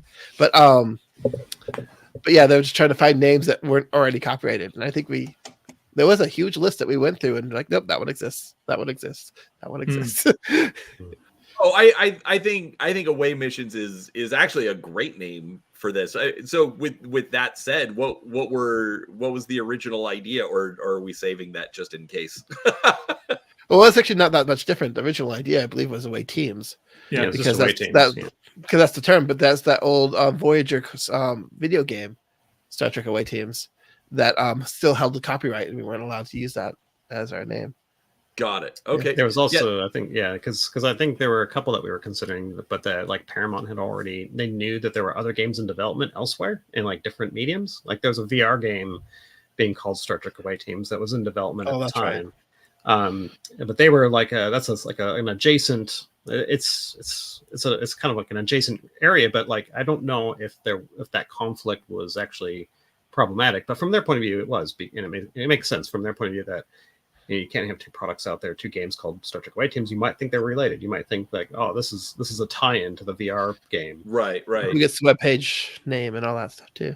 Yeah. No, absolutely. That's it's just an aspect of the design process that I hadn't even really considered. Especially when you're dealing with a licensed property, because I do know that they have a lot of power to be like, yeah, no, you're not doing that. Which, I mean, I guess that's another question. Was there anything in the development that Paramount or whoever manages it, that you had it in the design and they said, no, you need to change that? Nothing in the design. Really. It was what Andrew was mentioning earlier. They weren't super keen on us creating canon in order the context for the game. So we kind of had to leave that to be a little bit more generic, and you could kind of fill in your own blank. But that was, I think, the only thing they pushed back on was that canon that we wanted to kind of introduce to make the game work. Okay. So all right, so we've got the original series team coming. Is there any are we planning on another Romulan or another Borg set? There are talks and discussions about it down the line, but we don't have any that we have officially announced yet, so we can't really get too far into that stuff because we don't want to step on toes of anything that might or might not happen and that kind of stuff. So we're in discussions with those types of things. Okay. I'm slightly disconnected from the official thing, but I can tell you that I could see the game, like where I would love to take the game. There is just, it's Star Trek. It's the size of the Star Trek universe, right? Like I could see a world where we would create away teams where you've got Hirogen hunters, that have made it to the Alpha Quadrant, and they're going around trying to collect their trophies like the predators they are. Or you might have like a Dominion like shapeshifter faction. There's just like the beauty of the Star Trek universe is just so broad and so wide, and the game is so small. You're only grabbing like 5 characters from it. It actually increases the amount of potential that you could actually have. You can find some random 5 people, put them together. You could there's an old Star Trek Next Gen episode where Picard kind of goes rogue, like undercover as like a mercenary archaeologist, and there's like this little ship of mercenaries that are kind of going around and stealing all of these artifacts, and it turns out that they're trying to they're building a little super weapon, an ancient super weapon, and like you can make a unit of them of Picard as like a mercenary archaeologist, going around collecting artifacts, or trying to do whatever mercenary thing that they're doing. This is what's great about the scale of the game. Allows you to really, there's just there is an infinite possibility. We could spend like 8 years just doing Deep Space Nine. Like so many different things in Space Nine. I mean, that's the show that stays still on a station for most of it. So I mean if you look at that, it's like there's so much you can do with the series. So there will probably be more of everybody down the line, and there will be some factions probably down the line that will be one-offs because there's not enough material from, like Michael was talking about the Hirogen hunters. We might just if we do that might be just a one-off type thing. But like I was saying before, our goal is to make sure that each set themselves are so contained that even if we make another set, there might be 1 or 2 cards that you want to swap through. Like when I put Geordi into my Riker away team, I put like 6 cards from the Picard thing in there because they are very focused on what they're doing. The future sets will be kind of like that. And that's one of the ways that we want to balance the Federation as well, is to make sure that the Federation is very focused on the away team that they have on hand. So a lot of the cards will care about them. Like Wesley Crusher has like 5 cards that care about Wesley Crusher in the set. So if you're not playing Picard, they're not really useful elsewhere. Same thing with the Troy Telepath cards, aren't really useful elsewhere, but they're really good in that deck. And so your decks, and then again, the Picard has reprints from Riker with the core cards that Picard needs to play. So we don't repeat cards or try to make it so like, oh, now there's 500 repair cards for your ship. So the repair mission becomes the only one to play. So we're looking at those things. We're making sure that there's an overall kind of big picture balance between the sets, but each set should be, for the most part, self-contained, with the kind of more optimal way to play them is in those sets. At least that's the goal. Yeah. So yes, you can buy Riker and Kirk to make your Picard deck better, but it's a little better, maybe, but it's not like, oh, but then you've got to buy Riker to get wartime conditions, because wartime conditions really isn't going to help Picard. Right. Going around killing people, okay, but then you're going to miss out on all of the main points for Picard. It's just not going to work. Likewise, Duras and Gowron are very, very, very different. They're both about honor to a degree, but there's very sort of little that you'd bring from one into the other. I mean, you could take, I think it's the Bodyguard is the Duras specialist, and move that across into Gowron, but it's not going to be a super force. And likewise, bringing, I think it's the scientist from Gowron into Duras. Yep. Especially if you bring a couple of science missions in, but then you're running out of space and focus on your core Duras missions. And all Gowron cares about is melee attacks. So bringing the rifle guy in, it's like, yeah, he's a great shooter and he's a good defender, but he's not going to get you honor with that rifle. Yeah. Okay. So let's see. Chalos asks, it says the GTM or Game Trade Magazine blurb wasn't super clear. Is it one Kirk team and one Scotty team, or is it just one original series team? There is one Kirk team and one Scotty team. I think that's sort of the what was trying to be conveyed there. Yeah. Okay, got it. That's interesting. Like, that was another thing that I found interesting on a rewatch of the original series, is just how high-ranking Scotty was in the original series. Like, you get this idea that he's just the chief engineer. Maybe I was kind of backwards applying like Geordi's role on Scotty, but actually, like, he's third in command of the Enterprise. Like, he's not a small officer. Like, he's often in command of the Enterprise while Kirk is doing his thing, shall we say, on the planets. And with his first officer. So Scotty gets a lot of command action in the original series. I was just like, this is kind of cool. So yeah, that was a really interesting.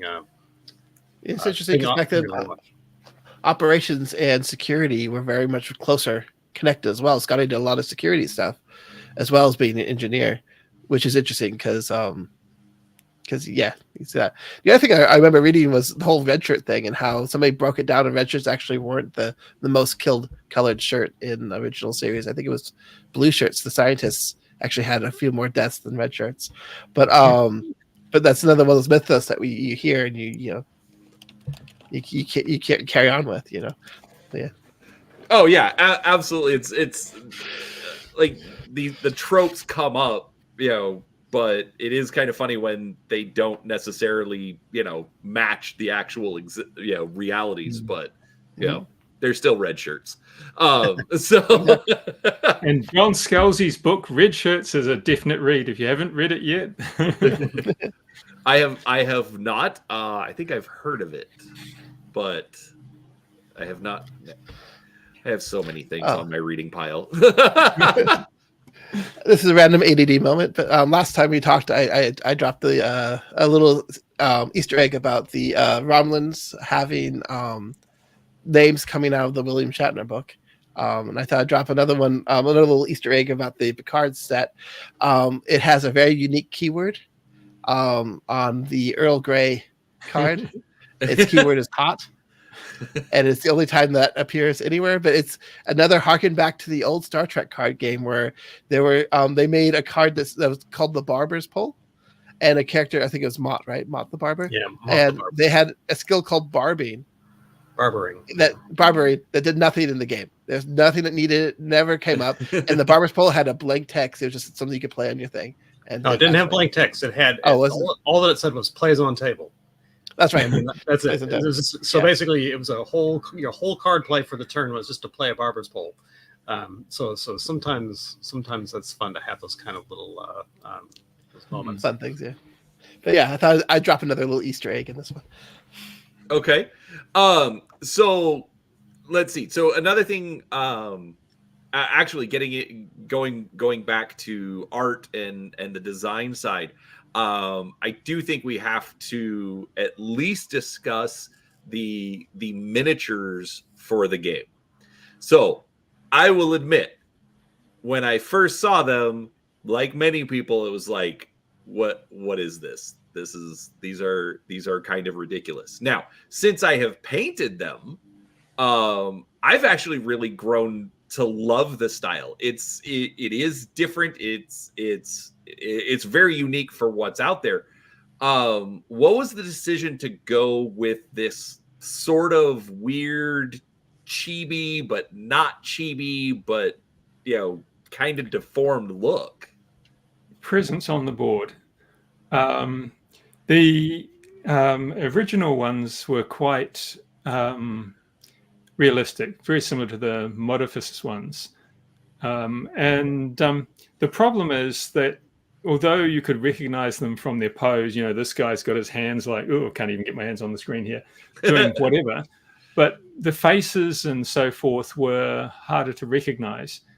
And because the board is quite visual, you could easily sort of lose track of who was who. And they physically were quite small. So there was a decision that, no, we need them to be more them. You need to be able to see that this is Riker, that this is Data, and so forth.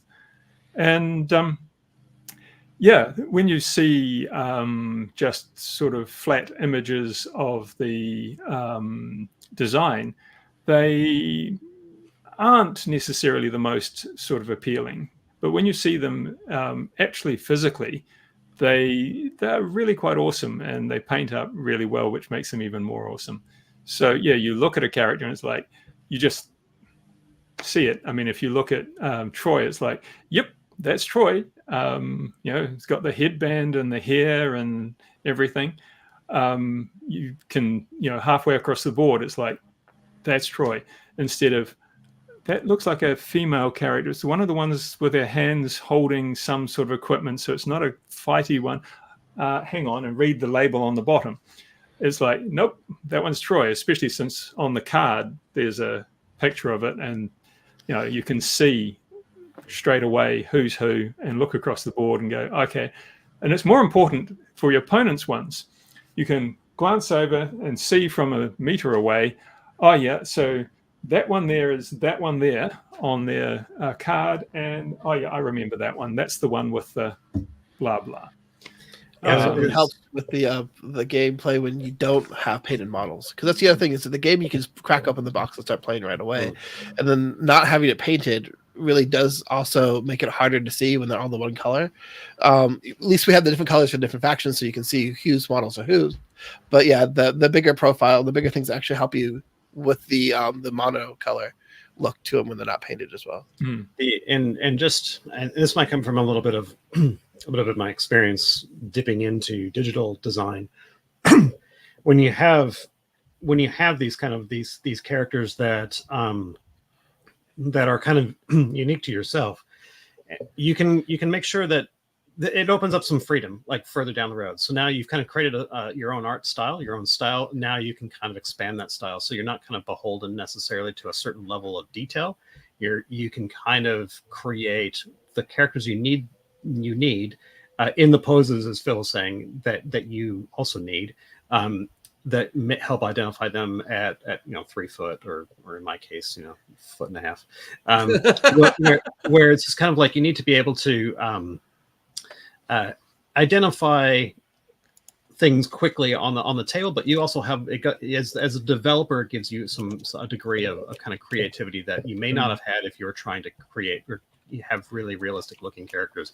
And so then now when you move into other factions and other nations and stuff like that, you can kind of use your own art style to kind of create the pieces that you need for your game. I think that's it's kind of an unsung kind of I guess advantage to kind of creating your own art styles, it gives you a little bit more creative control internally. You're not kind of waiting on external things to have to happen. And the other thing too with this particular game, and it's a uniquely Star Trek thing for sci-fi, is that all the characters are very uniformed, and they all wear the same uniforms and the same clothes and stuff like that. So they're already lending themselves to being very similar in stature and everything else. So they kind of blend, like being a World War II manufacturing game for so long, doing Flames of War and all that stuff, picking out individual characters on stands and stuff like that when they're painted, is like, I can't tell you who's who, like if they had names and stuff like that, because the uniforms are too small and you can't see those details. But like with this, with the heads being slightly bigger and the things that are important to them, like war ridges and all that stuff, the batless and stuff like that, and the weapons being a little bit more larger, is that you can really kind of pinpoint what is what kind of very quickly, apart from the uniforms, which are very samey, especially with Romulans and some of those guys who have very similar uniforms throughout. But yeah, sorry, Phil, go ahead. We have 9 Klingons so far, and they're all different. Whereas if they were sort of more accurate, it would be, oh yeah, Klingon number 1, Klingon number 2, Klingon number 3. The personality would be very hard to tell. But yeah, you can see, oh yeah, that's the young one. Those 2 are female. That one's looking really sort of aggressive, and it's got its big rifle and so forth. So even though we have 9 Klingons, which if you actually watch anything, going back to the other stuff, there's 2 or 3 people who actually, or even 1 or 2 who actually have names and presences, and everybody else in the background. And Star Trek is full of background characters who are, interchangeable, and it's not something they're trying to bring forward. But in a game, you want those 9 Klingons to be identifiable. They're not all on the table at once, but you want somebody to look at it and go, oh, okay, that's the big fighter guy. And there's the fighter woman as well. So, okay, that's that Gowron lot. The other ones with the big fighter guys. Oh, there's the wimpy dude, and there's the 2 sisters and so forth. Cool.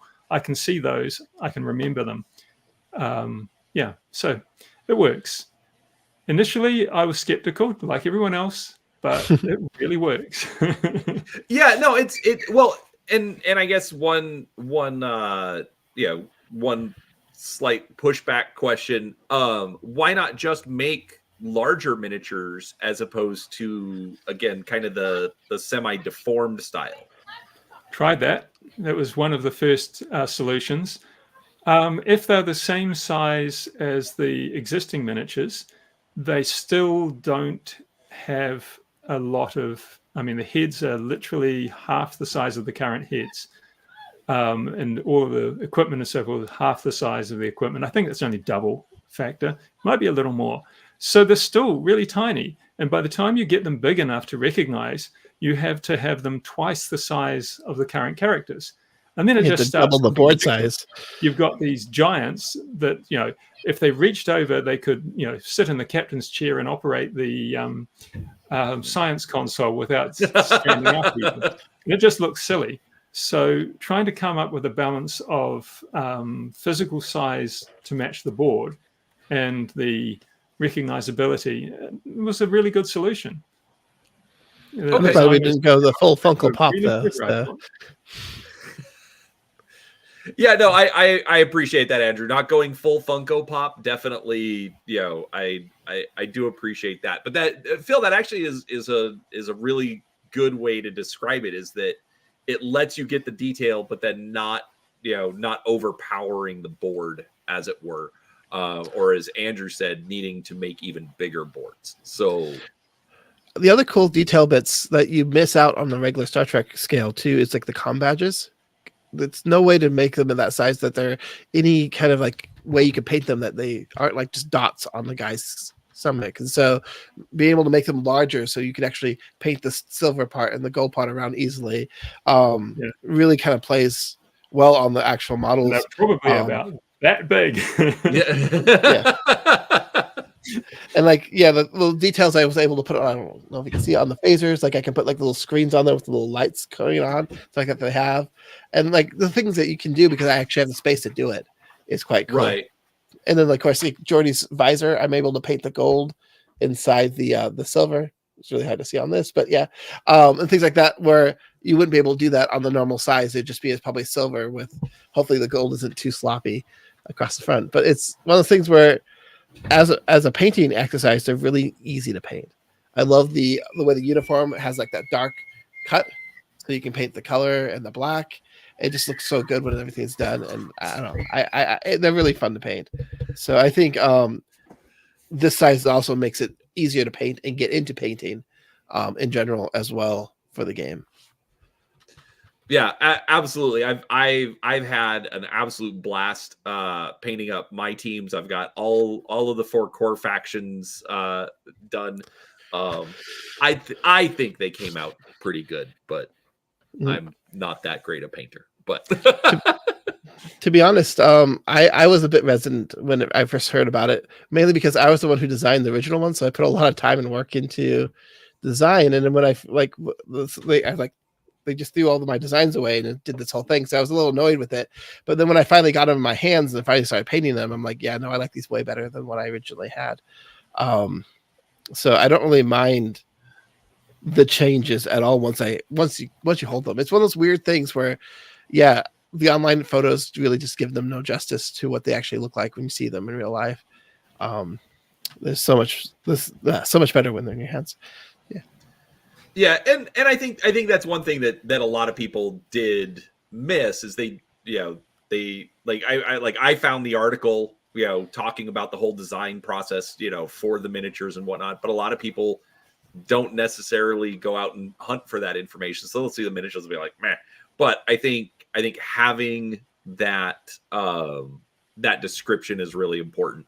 Dr. Death points this out. You just got a Klingon with the bug eye look going on is all. And let's be honest, it's Gowron. You're supposed to have the bug eye look. And to be fair, like the people who really dislike it and don't like it when they put on the Midifused models still do exist. They can go paint those up and play them if they want to. You'll still need to buy our stuff to get the cards and stuff that you need. So we're not really losing out there. But if you really don't like the models, there are options. That's the other thing too, is we also created a range of models that there isn't an option for out there as well. So they are kind of unique that way as well. So people who do like the cartoony look, who might not even want to play the game, might be interested in the models because they're different. And so, so that's another thought too.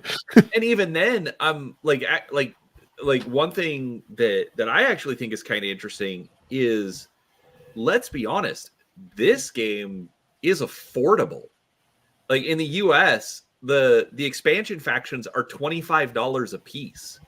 Like for me, okay, so I have a personal rule, as far as the family budget is concerned, and I have to rein it in a little bit, but for $25, I'm probably not going to mention it to the wife. I'll just let her find it when she's managing the budget. But a lot of games where like Shadespire, for instance, I think the individual faction packs are $40 to get 5 models and your selection of cards. So it's a really good price point. I think even the core game has a good price point as well. So to me it's almost a no-brainer. Like, even if you want to replace the miniatures, okay, give them a chance, folks, but you're not breaking the budget by having to do that. Yeah. So the other thing that's interesting with the game, you mentioned Shadespire, and one of the things that is also going to be different about this game than Shadespire is we have no intentions at the moment to do any cycling of units or factions and stuff for like seasons and stuff like that, because it's about the game experience. So we're not going to say, oh, you can't play Picard anymore because he's last season's release. You can only play this new one. It's never been our intention to do anything like that. And so that's one of the things. Like I love Shadespire. I got really into it, and now I can't play my faction anymore because it's cycled out, which is what kind of killed it for me. That and having to buy so many other things to get the cards I needed was quite hard because you just had that one faction box, and so there's no reason for me to buy something except for cards. And so you're spending $40 for a pack of cards in that set so you can play it, and you don't even care about the models half the time if you want to play competitively. And so it's a bit weird. And so that's one of the things that we wanted to kind of avoid with our game, is the less competitive edge, and the whole idea of the cycling teams and stuff like that was just never really something we wanted. Yeah. Okay. So we're coming up on 2 hours. So everyone in chat, if there's any questions that you want to ask, absolutely put it in there. We'll make sure we get it asked. I know Phil, seems to love me asking these questions, but I'm still going to do it. Is there anything coming up that you can talk about? Anything, to tease players, as far as future releases? As much as I'd like to, the answer is no. Partly because there's a huge delay between the design work I do and it actually appearing. So I don't actually sort of know when the next lot are releasing. I know that Picard and Duras have released, and that I'll probably get my copy in another couple of months because, in New Zealand, it sort of ends up going to the UK and then getting shipped down to here. But China's just around the corner. I mean, yeah. To give you a good idea what Phil's talking Malaysia, about. UK, New Zealand. To give you a good idea, though, the time delay. Only another few thousand kilometers, well, probably 10,000, 8,000 kilometers or something that we skip of a right round the world. But yes, I was gonna say really quick, to add on to that, to give you an idea of that delay that Phil's talking about, Star Trek Ascend Away missions was designed before COVID. Yeah. COVID did delay it a little bit, but it's just now coming out. So that's what, 4 years ago that we worked on the original project. So projects get done, and then sometimes they sit, and sometimes they're just waiting for release windows, and we just don't always know when those release windows will be. And that's kind of above our pay grade sometimes, and we don't get told when things are released and stuff like that, because it's, we're working on the next project or next few projects, and oh, that got released, oh sweet, that kind of thing. But yeah, it's kind of one of those weird things that designers kind of just get back to what they do, design. But anyways, just to give you an idea, it could be a long process for a game to come out. I could tell you what I'm working on now, but all that would do is get people excited for something that might be a year or 2 years away, which is completely pointless because it would frustrate them and upset my marketing people. No. We don't want to make anyone angry. Anything about anything. So what we can say is there's more being made, and it's going to be Star Trek related. Yeah, no, exactly. I mean, even without answering the question directly, you did still at least kind of hint that there is more stuff being worked on, more teams, more, so I'm assuming that Gale Force 9 is happy with the reception of the game. and it's, we'll say sell-through rate. Yep, there's definitely, I don't know, another 2 or 3 waves sort of on the cycle of actually close to production. Yeah. On the pitch document, I think we had almost 20 waves, kind of like things we want to do. To give you an idea of there's just so much potential. Go back to that earlier point in the Star Trek world. There's all sorts of things that we could dive into. So it's kind of like picking the right things at the right time, and figuring out what we can kind of develop and kind of work on and get through that process. As Andrew mentioned, it was like 4, maybe even 5 years, I'm thinking, of development time on this particular project. So it could be, it's just really, it's a lot of stuff can happen between now and then, but there is just so much out there in Star Trek land that could be covered. And it's not just us making these decisions. We pitch them to, the board, and we pitch them to, the people above us, and then they go through them and they figure out what they think is marketable and stuff like that. And then we get greenlit or not greenlit on certain projects and stuff like that. So sometimes we don't always know what the next thing will be, because we still have to pitch it and see if it actually sticks or not. But yeah, there's tons of stuff. And I still, even being commissioned stuff, get emails asking for suggestions of future ways and things like that, and where I would go with it, stuff like that. So there's definitely an active want to make more from Battlefront and Gale Force 9. So you will see more in the future. Yeah, I know there was one specific request, at least somewhere back in chat, for a lower decks team, which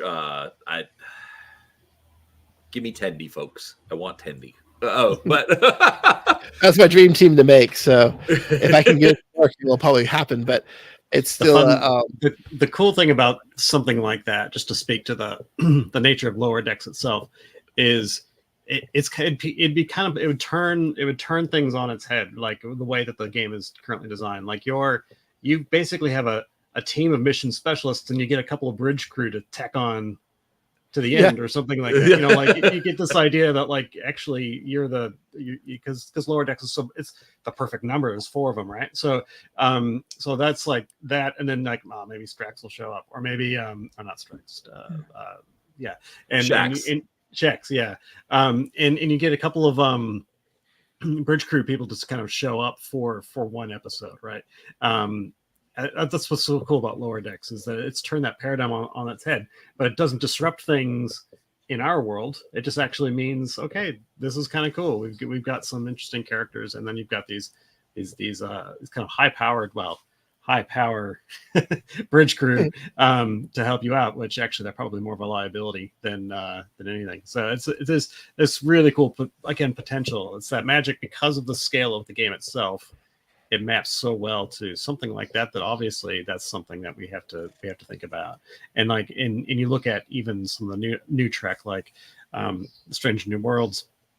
Again, that show in 2 seasons has created so much more potential in just those 2 seasons. You know, like that crew is awesome. And then obviously we've got, you know, the TOS crew that can kind of blend into it as well.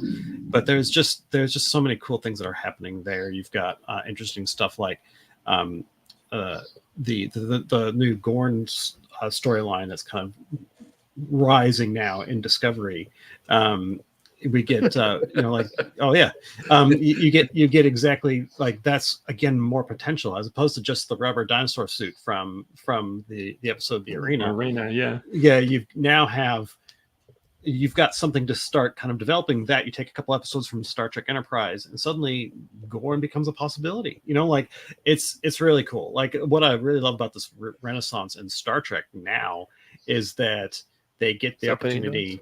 They get the opportunity to kind of go back and backfill some of those things, you know. So you kind of, it's like a good bookend. But before TOS, they can start seeding in, you know, the last 60 years or 50 years of Star Trek. They can go back and they can say, hey, these are some of these kind of random one-off species that show up in the original series. Let's give them more of a story. So now you've got, like, you know, Gorn's being developed out a little bit. You got Andorians being developed like really well in Enterprise. Like you see them momentarily as kind of antagonists in the original series, but now like they're a cool affiliation in Enterprise. So like going back in time and being able to backfill a little bit of that and to kind of normalize the Star Trek TOS timeline, kind of rehabilitate it a little bit, means that now there's just all this new potential and keeps me at the edge of my seat every weekend or when there's a new Strange New Worlds episode out. I'm right back there. I'm back in 1996 with the family watching the latest episode. I think you reversed the digits. 69. Yeah. No, I don't go back that far. I'm not. But I would say though, I could definitely see so much potential. Like in 8 years, if this game is still going strong, you could definitely have a Cardassian crew that's trying to spark a rebellion and trying to get the Cardassians, you know, to rebel against Dominion on the ship, while the Federation are trying to repair that ship, where the Borg are trying to simulate where the lower decks are cleaning the turbolifts and the holodecks. You know, you have all these different things going on. Yeah, so much stuff. I think with the lower decks, the best thing is the dire importance of the emissions. I mean, Radio Turbo would clean it. Yeah. It reminds me of that episode where the ship's invaded by the guys with the pokey sticks. And it's like, yes, but keep on with your missions. And they're busy cleaning things and doing things while all these aliens are running past and things are blowing up in the storm. Cleaning and polishing. And yeah, like that episode where they're in that cargo bay and they're just all hanging out and chatting, and then opens up and it's like, you know, like ships being boarded and invaded. They're like, oh, yeah, we should probably get involved in that. So yeah. So which actually that did make me think that could also be fun with a lower decks team where they're all mission specialists, so that you can then feed them into other Federation teams. I don't know. Not telling you how to design the game, just an idea I had.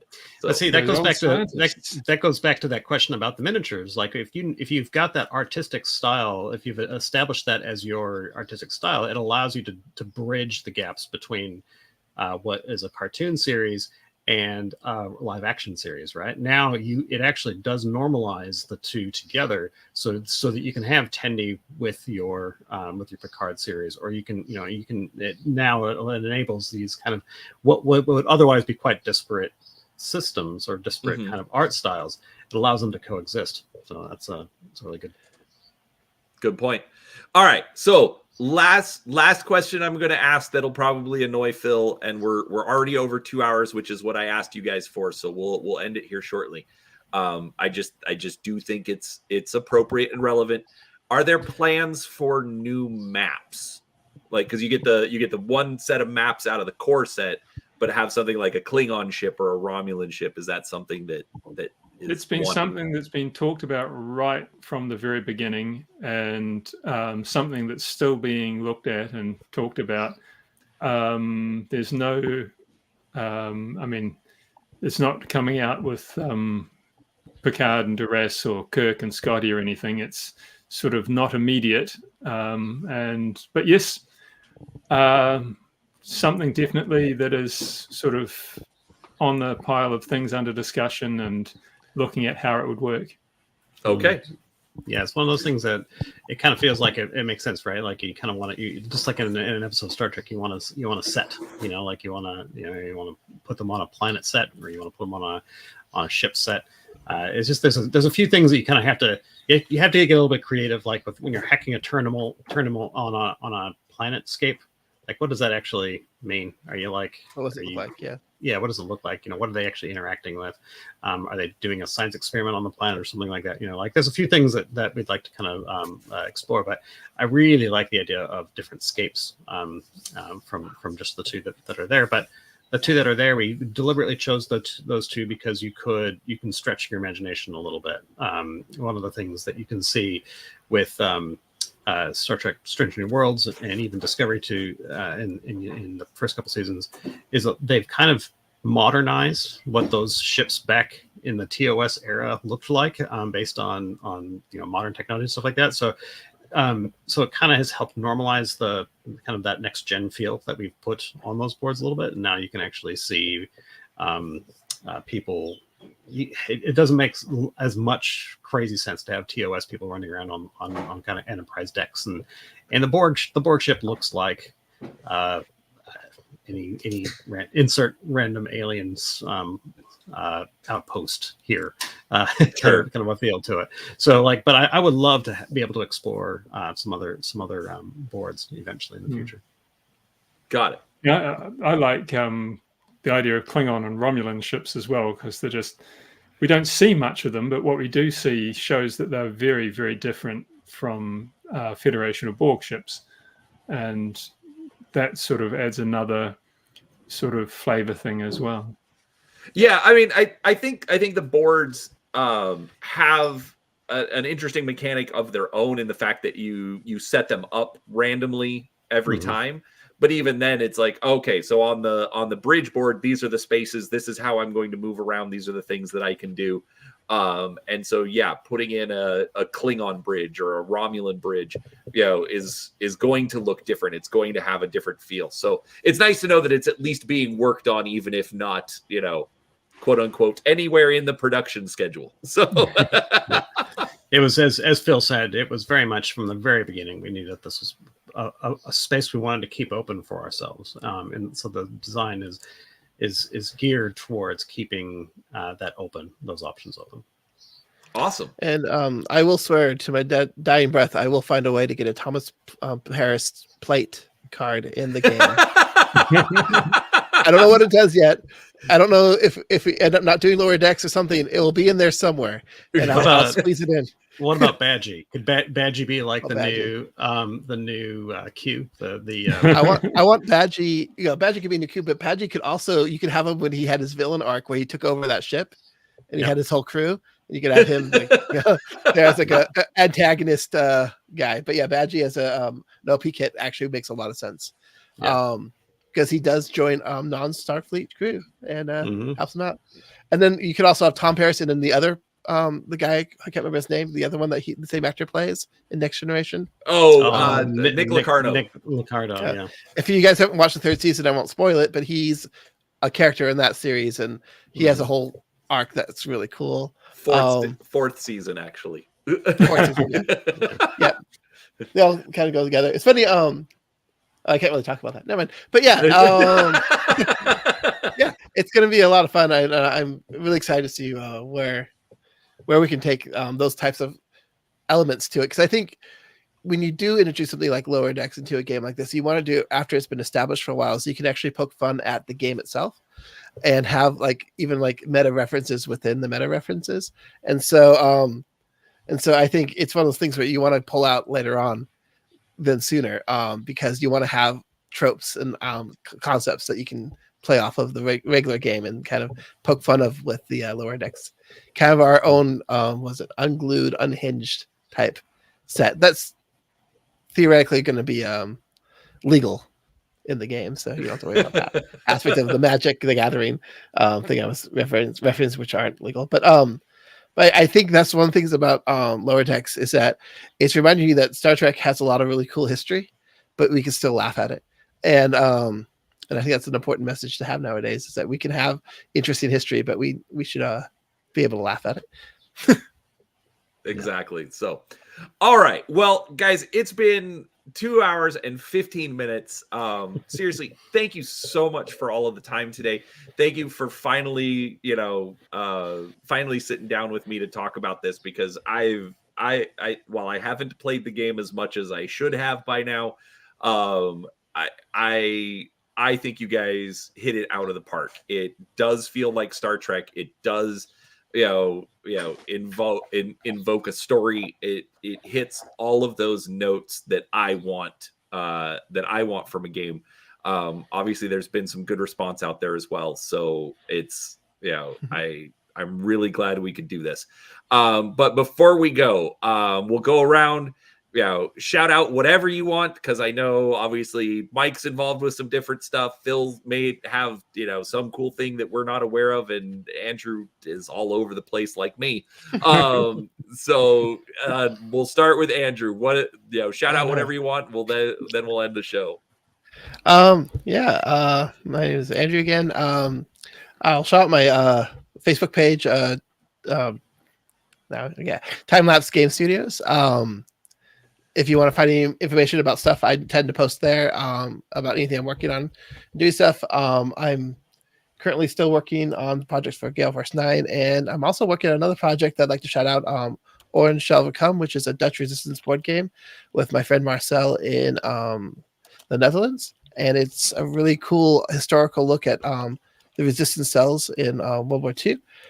He himself, his grandmother was part of the resistance, so he has personal family connections, and he's made a conceited effort to go and talk to all of the other resistance members are represented in the games and their living families to make sure that they're represented properly and that he can put them in the game. And so it has a really cool connection to real people in real history. So it's been a lot of fun to do that. And it's another really strong narrative based game, where each game you play is a different scenario that happened in the game. It's almost a different way to play the game with the same kind of pickup and delivery mechanics he has in there. Anyways, that's a lot of stuff. So I'll let somebody else talk. Phil. Things I'm working on at the moment. Well, I'm writing a novel. If you're at all interested in military fiction for the Second World War, it's getting there. I know some people have heard me say this for a while, but it really is getting there. It's getting towards the final editing stage. If you're interested in that, Phil Yates, author, on Facebook. And my own personal projects, I'm working on a set of Napoleonic rules, miniatures, war games rules, aiming at the tactical scale, because I'm a little iconoclastic when it comes to history, and it's just like World War II, which sort of led me down to Flames of War. There's just a lot of stuff in a lot of the games. It's like, that doesn't match what I'm reading. So I'm trying to create something that matches the history. So that's something to pay attention to if you're interested. Just Phil Yates on Facebook for that one. And I will let you know when it gets somewhere that hopefully not too far away, that you can have a play around with it and see what you think. I'm also playing around with a World War II aerial game I've been mucking around with for quite some time, and hope to let people know something about that soon as well. So they're the three big projects going on. It's a good game. I like it. At least the version I played. I don't know if it's still the version I played, but it's a good game, and I will plug that one because I don't know. I haven't played the Napoleonic one, but I have played the airplane game, and I know that one's good. I'm pretty sure the Napoleonic one will be great too.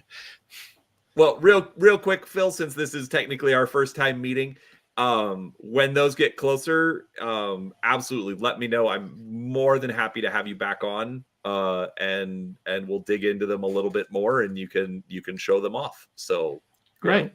Please let me know You about that. you should have him on talking about Flames of War too. He has a little bit to do with that as well. I've been reorganizing my stuff on shelves, and I need to read. I have not dug into Flames of War in a long time, but I really should. So yes, we'll do that too, Phil. All right, Cool. Mike. Yeah, wow, lots to cover. But for me, my biggest, I guess, mission in life when it comes to design is very much what these guys have been talking about, is telling stories through games. I think games is a great medium for telling stories. So one of my current big project that I'm on, my day job, is the The Contested Realm, TCG. It's a card game. It's kind of like yep, that's fun. It's a bit like Magic, but Magic meets chess in a way, and it's a you play on a grid, but it's got a lot of wargaming elements, which I love. So there's a lot of movement and stuff like that through the grid. So there's like tactical choices you've got to make. But what's cool about that system in particular is that it's super agnostic to any particular narrative arc. But it just basically, it's a huge toolbox. So we just put all of the tropes, all of the tools that you would need to tell your own stories. So the goal of the game is to obviously win and dominate to the realm that you create, but you and your opponent are telling a story together, and the deck that you build is your story, and it's so much fun to see people interact with the game on a deeply narrative level, but that is personal to them. So it's a little bit different for me, because normally I start with a narrative spine, World War II or the American Civil War, and then I kind of branch off from there. But what's cool about Sorcery is it goes the other way. It says, here's a bunch of narrative stuff for you to do. Now make a story, and then it's about seeing how stories kind of interact with each other. So that's my day job, and I love it. I feel privileged to be a part of it. So check out sorcerytcg.com. The other one is I do a lot of kind of odds and ends little projects that have just been kind of bouncing around my head for the last 25 years. And the one that seems to have actually made it out of my head and into the market is this American Civil War Ironclads game. So if you're interested in painting up little 1/600 scale paddle boats and ironclads and stuff like that about this big, do check out Scary Biscuit Studios. I've got a bunch of stuff up there, including a solitaire a solitaire engine that I just posted up this last week for Christmas. So it's a little way to play the game on your own, which I kind of needed to play test. So I thought, oh, this is kind of fun. So maybe other people could use this to play these kind of more niche games on their own. But I got a Kickstarter coming out next year for a game called Lonely Cairn, which I'd love to jump on with you at some point and talk about. Absolutely.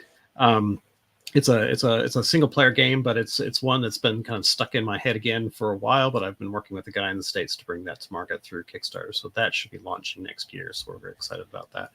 So, but again, I'll post all of my news up on scarybiscuitsstudios.com, or you can follow me on Facebook as well. Awesome, man. It's out, like, obviously you guys have a ton of projects going on. This is super exciting.